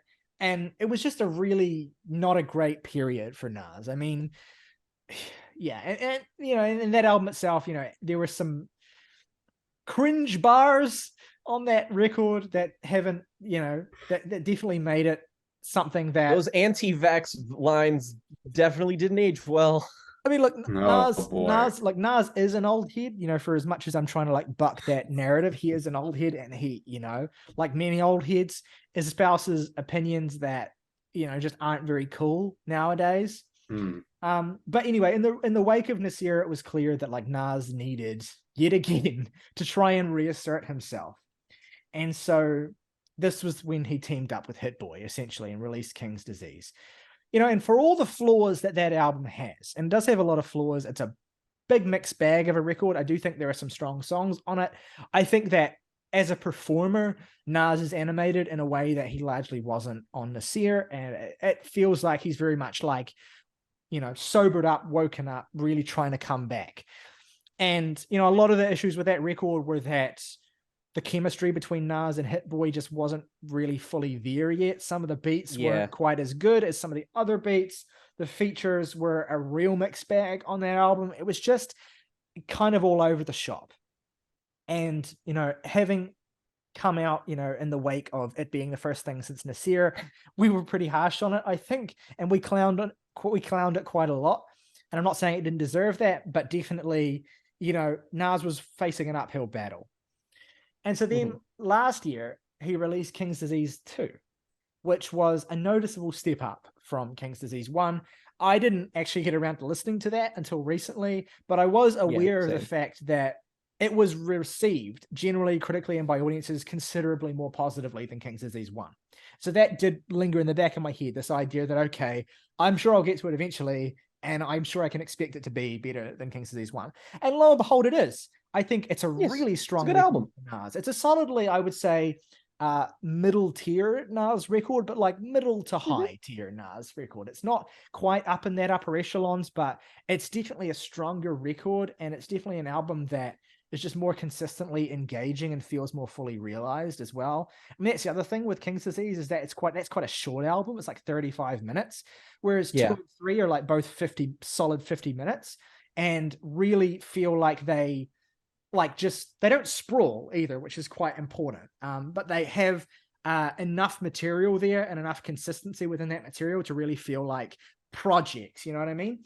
And also you had the surprise release on Christmas Eve of last year of Magic, which was a kind of in-between stopgap record of songs that Nas and Hit Boy made together, presumably while working on King's Disease 3, that Nas and Hit Boy essentially decided to release as a standalone project. And that is an album that, for obvious reasons, being released when it was with a zero fanfare, fell under the radar, but was immediately embraced by Nas's fans as one of his greatest projects. And I think it is. I'm just going to come out and say, that's my favorite album he's put out of all of his recent stuff. I think that's the best. I think it's the most focused, and it's the most like it. To me, Nas is at his best contemporarily when he's pondering his legacy, when he's examining his past, and that is an album that is nothing but that for 30 straight minutes. Yeah, nothing but great beats. It's everything about what makes this renaissance of his special into the best package possible. So that I did just want to say, Magic, I do think is genuinely a terrific album. And I agree. And the thing about it is, like, one of the things Nas has been clowned on over the years, and it's something that is, it's and to be fair, it's hard for him, right? Because he's existed under the shadow of Illmatic forever. And it's this common thing about, like, debut album syndrome or classic album syndrome, essentially, where no matter what you do, you're always existing in the shadow of that. And one of the things that Nas has been criticized for is how, like, kind of self-consciously he has written about and pondered about and kind of consistently come back to that idea of being colored in that light. It's like, here's Nas again writing about his place in hip hop and his legacy for the umpteenth time. But it really did feel like with Magic, and I think it's a trend that continues into this new record, Nas is, now that he's knocking on the door of 50 and is actually kind of thinking back on the fact that, it's been 3 full decades of doing this, he has a renewed sense of, maturity feels like almost a slightly condescending way of phrasing it, but like he has this renewed sense of, I guess, self-awareness and just like wistfulness, actually, maybe is a good way of describing Magic. Where he's approaching, the highs and lows and the journey that he's been on as an artist in a way that feels a little bit more approachable to me as a listener, and feels a little bit less like someone who is whining about his kingdom, falling down around him or whatever, as he could sound about like on albums like Streets to Cybele in the mid 2000s. So yeah, that's one of the strengths, I think, is that Nas is writing from that perspective in ways that feel a little bit more engaging. And here's the thing as well, like Nas with this record, this is a confident album, right? And Nas has never really been features. Yeah, I was going to get to that, right? So this is the first time Nas has ever put out an album with no features on it. Really, this is just Nas through and through. Like this is pure, filtered, distilled Nas. And it's like, it's even like shocking or like startling in relation to the previous 2 King's Disease albums, which were both loaded with features. King's Disease 2 especially, it felt like that was an album that was deliberately calling back to like, it was written because that album, because King's Disease 2 had the Firm feature on it, which it was written has, and also a Lauryn Hill feature on it, on that album as well. So it felt like deliberately he was kind of calling back a little bit there. Whereas here it's like, if King's Disease 2 is calling back to it was written, this is kind of like, calling back to Illmatic in a certain sense, with that singular perspective and just that focused, just pure lyrics first approach that this album just fully barrels forward with. But the thing is, not only is this like the hungriest and the most passionate that Nas has sounded in terms of both his writing and his delivery, but it is consistently matched and elevated by Hit Boy's production. These two are working together on this album. They are like synergistically completely unified as a force in a way that they didn't quite realize on any of those previous albums, as good as they could be. Here it feels like they are one organism, and it's like, from the fucking gate, with the first few songs, Getter, Reporter, Legit, Fun, Michael and Quincy, those first 4 especially, these two are like operating with a fire and an energy and a like just complete sense of unification that it is just kind of jaw-dropping how completely captivating this is from the gate. It's just it. And while the album, I think there are select moments, and there are a good number of them, to be fair, where the two do hit that energy again of those first 4 songs. The rest of the album never really like consistently catches up to that energy. It comes close a lot of the time, and songs I love like Reminisce and Get Light and Beef. But those first 4 are just boom, boom, boom, boom. Like everything. Thune maybe has the best beat of any hip hop album this year. The strings that are on that, the banana, that shit is like, that is pure classic East Coast shit, and I can't get enough of it. I need to throw my hat in for the beat on the Jit, which is so good. That fucking I love a good sample. I love a good sample. And the fucking 5 heartbeats sample on this song is masterful. That man holds that note for like, it feels like an eternity.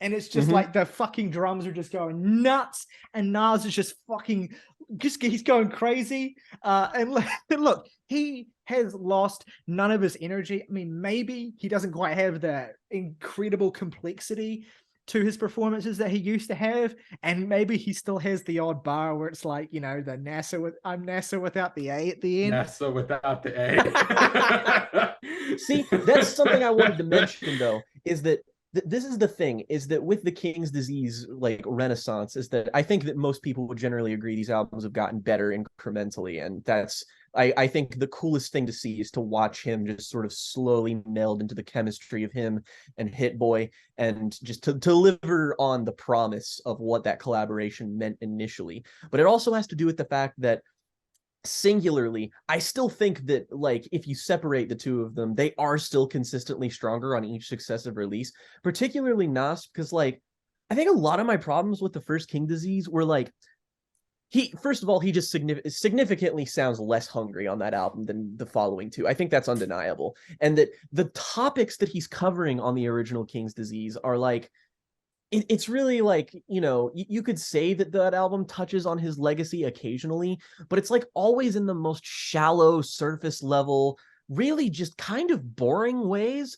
And then King's Disease 2 comes along and it feels like it's got a little bit more to it. And this, alongside Magic, really do feel like Nas has embraced his elder statesman status and has begun rapping from a perspective that, while not necessarily unique, feels a lot more valuable. So when he has those moments where he has, you know, NASA without the A, it feels couched in something way more confident and way more hard-hitting.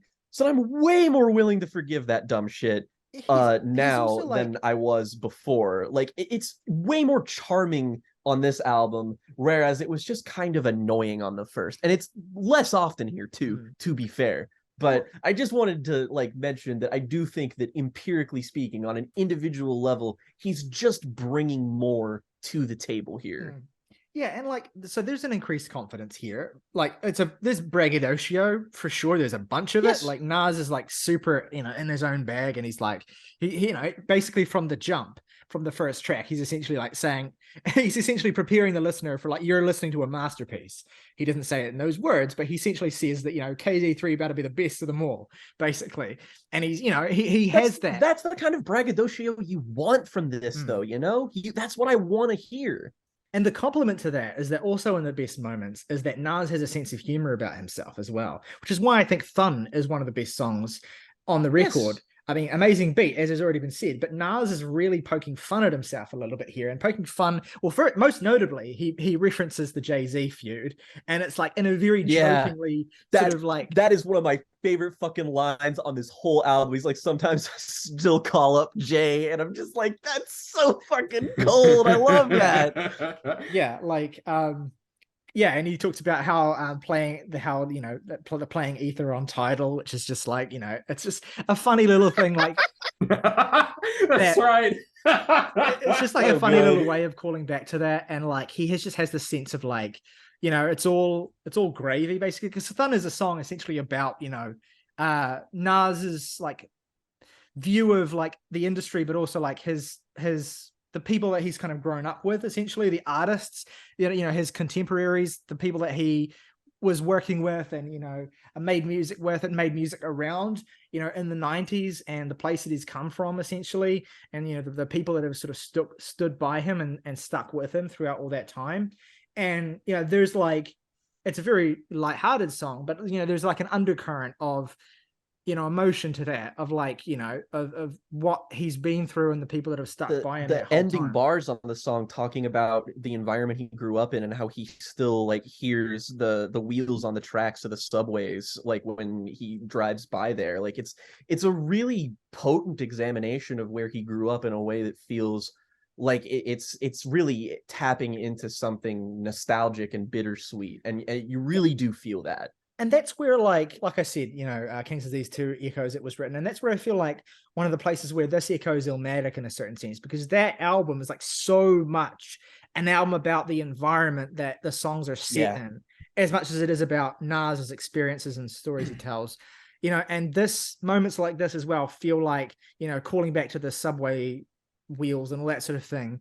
You know, it's the kind of evocation that feels right out of the Illmatic playbook to a certain extent. Like that album, right? I mean, one of the reasons why that album, the cover of Illmatic, is so iconic is because it's, like, directly making you confront, like, the relationship between, you know, the environment and the person, essentially, and how those two things are so intertwined that they're basically inseparable. That's why that is such a powerful image. And yeah, the way he kind of references back to that is, you know, it's really emotional. And I mean, it comes around again on a song like Reminisce as well, which is another big highlight on the album, I think. Incredible Mary J. Blige sample on this song. Just And like also Shit, yeah. the part in the last part of the song where the beat just kind of gets so much more intense and Nas just really goes the fuck in. Yeah. And the final third of this track is just so fucking tight. I love that shit. And again, like it's the kind of song where it's about looking back in a way that doesn't feel like pure nostalgia porn, you know, like good old days sort of thing. It is just about the connection between then and now. And there's, you know, it's just, there's a refreshing just lack of being bogged down by the past here. You know, it's being able to reference it, it's being able to celebrate it, but it's also being able to celebrate it from perspective of look where we are now, look where we've come from, you know, look how strong we've stayed. And that's, you know, that's the best aspect of the album, when he really gets to be able to celebrate that. He does it again on a song like First Time as well, which is about, you know, the first time you hear an artist who essentially changes your life, essentially, like the first time where you experience something, whatever it is, anything that eventually ends up sending you on a particular path in your life. And of course, for Nas, it's music. And there's a little tiny element of this song with the whole, like, the repetition of the first time you heard Nas ad-lib that gets a little bit annoying after a couple of repeats. Agree. But other than that, the song is like, you know, it's quite emotionally compelling. And he talks about like hearing Kendrick Lamar for the first time and relating that back to the first time he heard Slick Rick, and the first time he heard Biggie, and the first time he heard all the other artists, you know, growing up that ended up essentially sending him down the pathway that he's on, you know, and that cool connection between, you know, different eras of the past, how they've all informed where he is, and how, you know, the different movements and hip hop that he has seen essentially that have come and gone and left their impact all in the time that he's been around, you know, because of who Nas is, because of what he's been witness to. A song like First Time really feels like it has a weight to it that is earned, you know, and it's something that filters into a song like Michael and Quincy as well, which is essentially just about his relationship with Hit Boy, and how like the communion that they've found together again as a single artistic presence, relating it to, of course, you know, the relationship between Michael Jackson and Quincy Jones, essentially these two figures who, you know, the artist themselves and the man behind the curtain, essentially, who was like helping that artist to realize what they were trying to do musically. And this kind of leads Nas to kind of reflect on a whole bunch of different, you know, aspects of celebrity culture and figures that have come and gone, and the way in which America, the music industry, all these sorts of things, the attitude that they take to these creative partnerships or to these, you know, like musical movements. Yeah, it all feels very much like Nas is pulling together history in a lot of ways.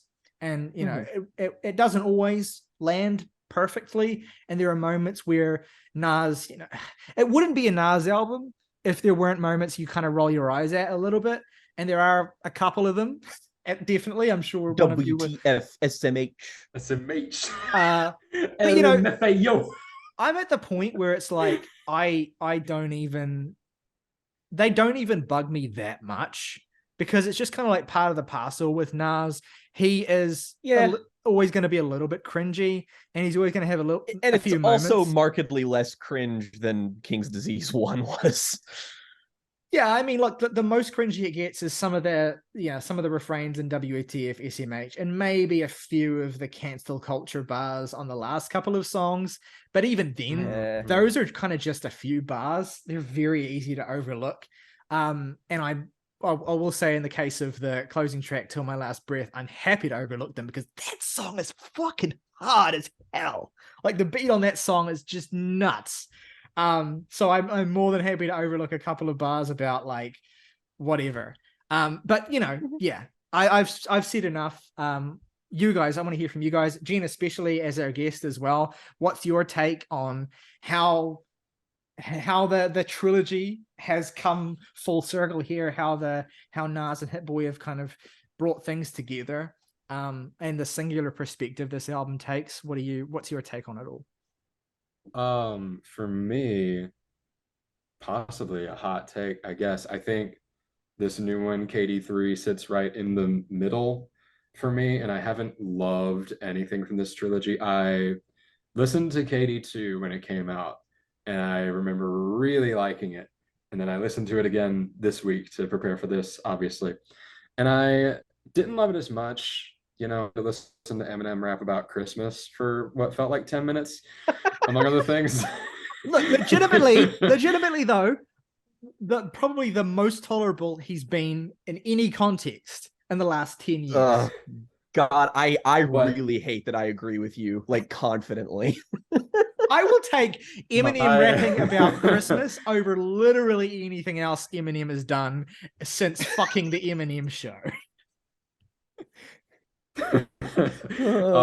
I do think the highs are higher on this album than any of the ones so far, but at some points for me, the lows are lower. And I'm mainly making that comparison between 2 and 3 because I don't really have any strong feelings on King's Disease 1 apart from the memes that have generated from this podcast.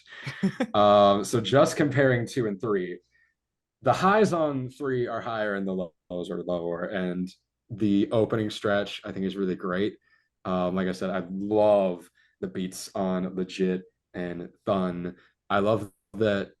I mean, Roddy, you kind of touched on this already. Ozzy is in his kind of elder statesman place and really embracing that and trying to pass on some of that wisdom while still holding on to some of that moxie that he had in his younger days. And sometimes it really works. But honestly, one of my favorite moments on this album is when that facade kind of starts to crumble a bit towards the end with Don't Shoot, where he talks about now that I've gone legit, what am I still able to do for my community? How am I still able to help people? He gets kind of defensive about a speculation that he has where he might know the police commissioner and be able to get things done behind the scenes. And it ends on this really doubtful note where he's like, I don't actually know the mayor, but would you cancel me if I did, or some shit like that. He says it a bit more eloquently than that, to be fair. Yeah, I'm not giving him enough credit for the nuance on that track, but that's because the worst thing about it is that it's not the last track on the album. I think To My Last Breath is a good song, but it ends on this fucking First Amendment tirade that just comes off as so sour to me as a way to end a record. I'm like, dude, I've just spent several hours of my week listening to your shit, and you're complaining that you're not allowed to say things. I can't get on your level when I've dedicated so much of my time to this. But I think the worst part of this album for me is the serious interlude. Oh, this song is so fucking funny. Like, I was going into Nas reflects on his ability to get pussy before he got money. Even though it is he was a side piece. Of the Nas talking about women chronicles, which have consistently underlined even his best albums, this is easily my favorite song of those, but it is still hilarious how he manages to humble brag the whole time about how the fact that he is just so cool that he is just drowning in MILF pussy. Look, absolutely swimming in it. Can I just bring attention here to this story he tells about, like, you know, this affair he's having with this presumably like taken woman, whether married or boyfriend or whatever, and like he's reflecting on, like, you know how troubling it is, you know, to kind of have to deal with, you know, what's going to happen, you know, when he kind of figures it out. And it's just so funny the way he kind of almost tries to draw a kind of profundity out of that situation. And like, and then in the chorus is just in context, we all go through. In context, that hook is the fucking funniest shit. A serious situation we all go through. Like, we can all relate. Like, I'm like sitting here like, dude, maybe in your circles, but I'm like, I'm just yeah, man, all my friends, they're just they remember back when they were in high school and they were just like, ah, man, I fucking Mrs. Robinson ass trying to seduce me. fucking times were really different back then. He just says that so many times, that serious situation we all go through so many times. It just gets funnier and funnier. It really does. Honestly, the Mario feature, when Mario really starts leaning on that hook, is comparable to it's comparable to "Ooh, she independent" for me. Yeah, just that serious situation.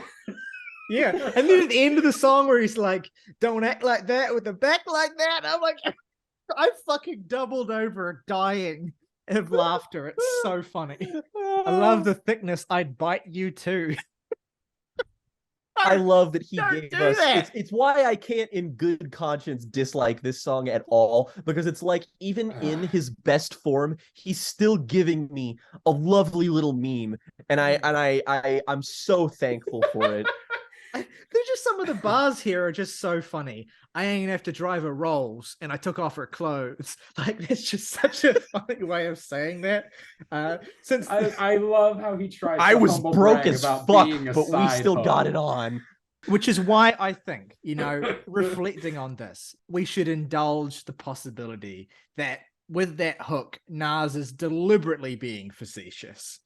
I think could be. I think it's a possibility. I don't want to count it out. It's maybe not, if it is the case, it's maybe not clear enough that he is being facetious, but I think there's a possibility that it's a little bit tongue-in-cheek. Apparently, a serious situation we all also go through is diapers, because there are multiple references on this album to diapers. One is that America is a baby who is shitting itself. Hey, fire bar. I'm just gonna say it. And two, on Once a Man, Twice a Child, where Nas laments that he will one day have to wear an adult diaper. Hey, look, you can.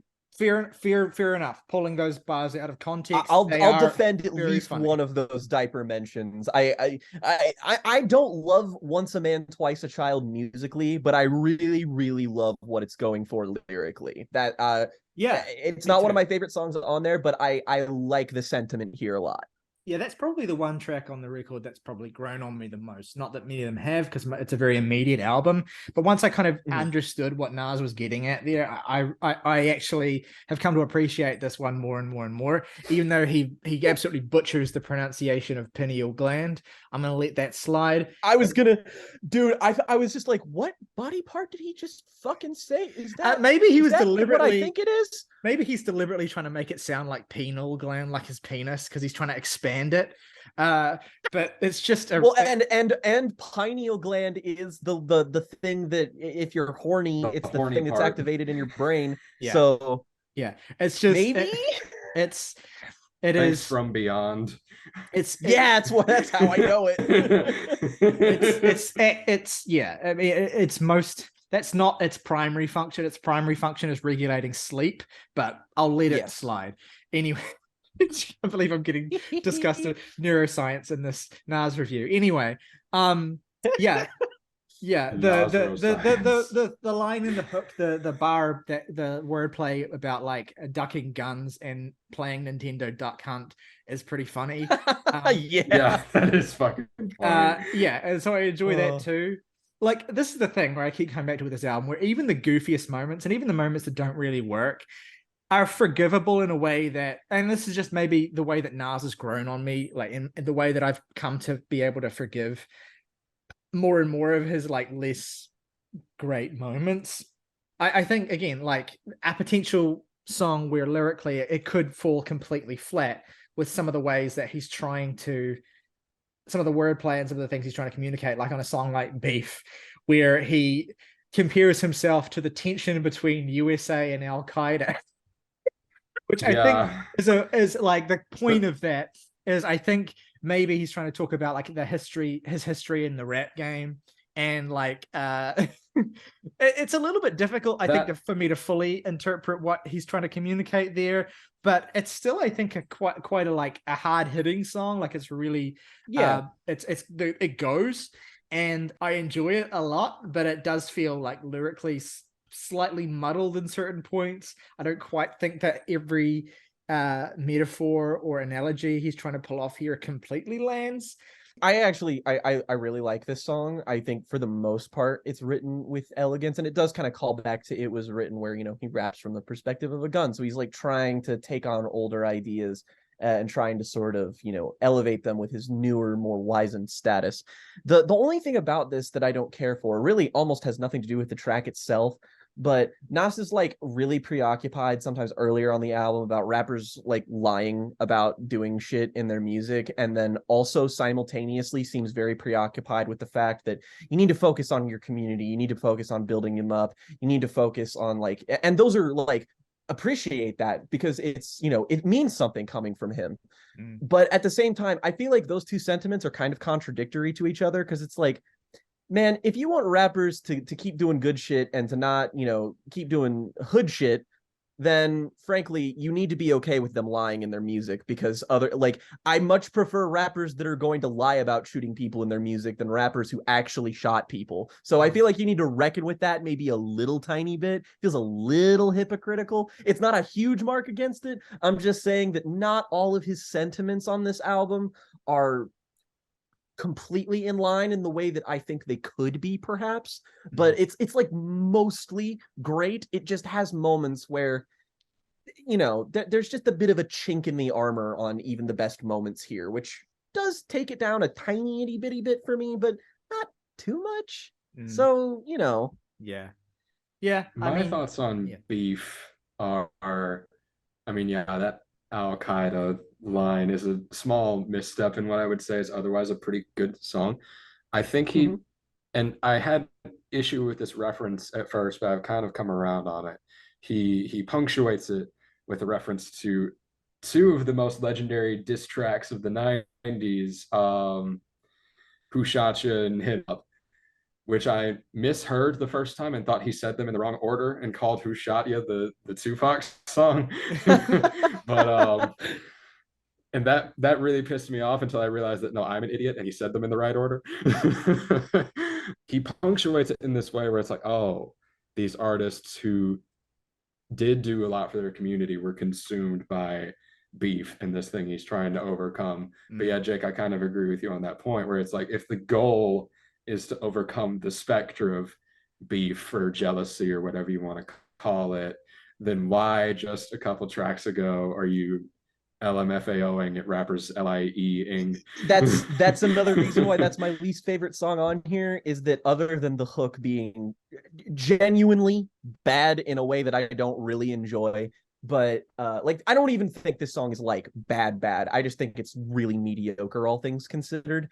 But this is another one where he's really preoccupied with just like, oh, why are all these rappers lying? Why are all this like, and it's just kind of like, this isn't interesting. Like, it's really less about the issue itself and more for the fact that like, he's so good at staying in his lane for about 80% of this album and saying things that are genuinely affecting and meaningful, or just, you know, being braggadocious in the exact kind of way you want Nas to, that whenever he deviates from that and just kind of runs his car off a cliff for that, for whatever reason, it just feels like, you're so close. It's this album would be markedly better if you took this song off of it entirely. I agree, just because it ruins some of that sentiment and it's just not good. My only comment on WTF SMH is that I need everyone, rappers especially, but whoever it is, to stop saying manifest destiny in a song.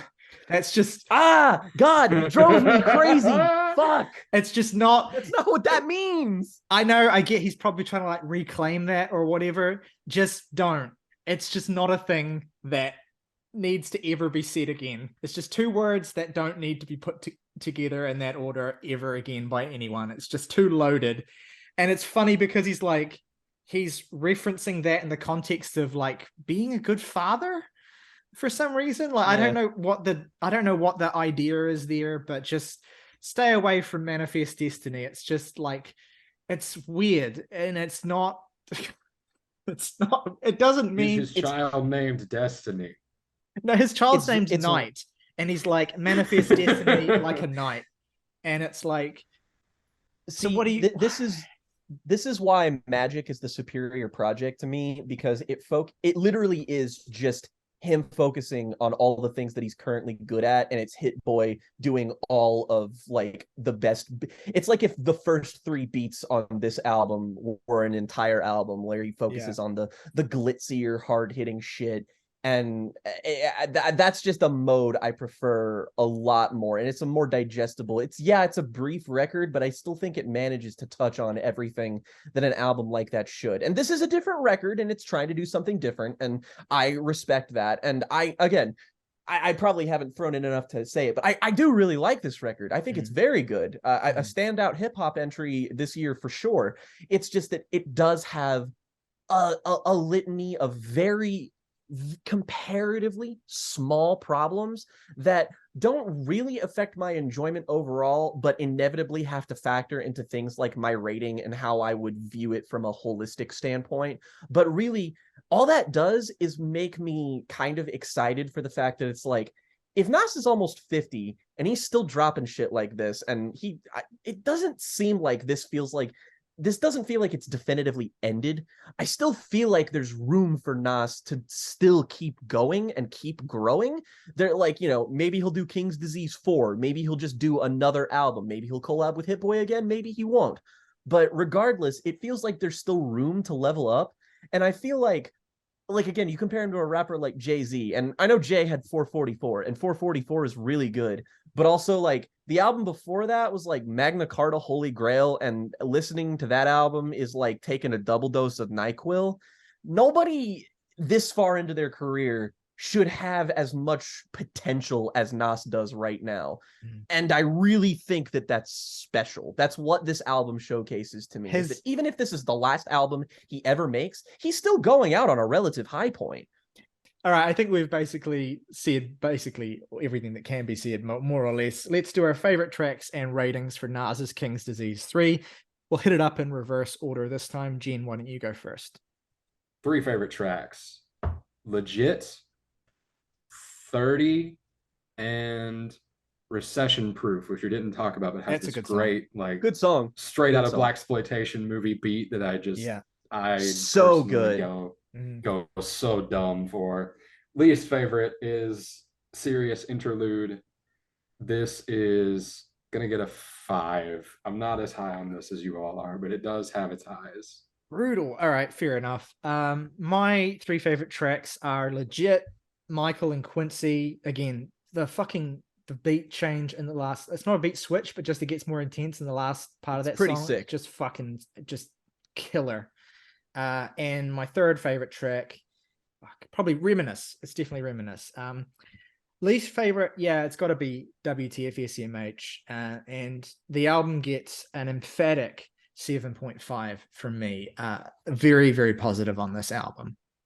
Same, and far more than I expected to be. I also didn't mention the fact that I think this is the best production work from Hit Boy I've heard thus far. This and Magic, I think collectively, is the best he's ever been. And I never, ever want to get any more shit from anybody for hating that stupid fucking Logic album that he produced back in 2020 that sounds even worse in hindsight, because none of those beats are even near as good as the best shit on here. So anybody who ever had a bad word to say about me on that, because I know I got shit for it, fuck you. This proves me right, damn it. But I do really like the album, and I'm gonna say I want to say the opening 3-track run, but that's a little boring, so I'll just say Thune is my favorite song on here. I'll say Legit because of the beat, and then I'll say a deeper cut that I'm really fond of is Get Light, just because I think it's a killer fucking song. And WTF SMH just shouldn't be on here. Not very good. Strong 7 from me. Very, very good album.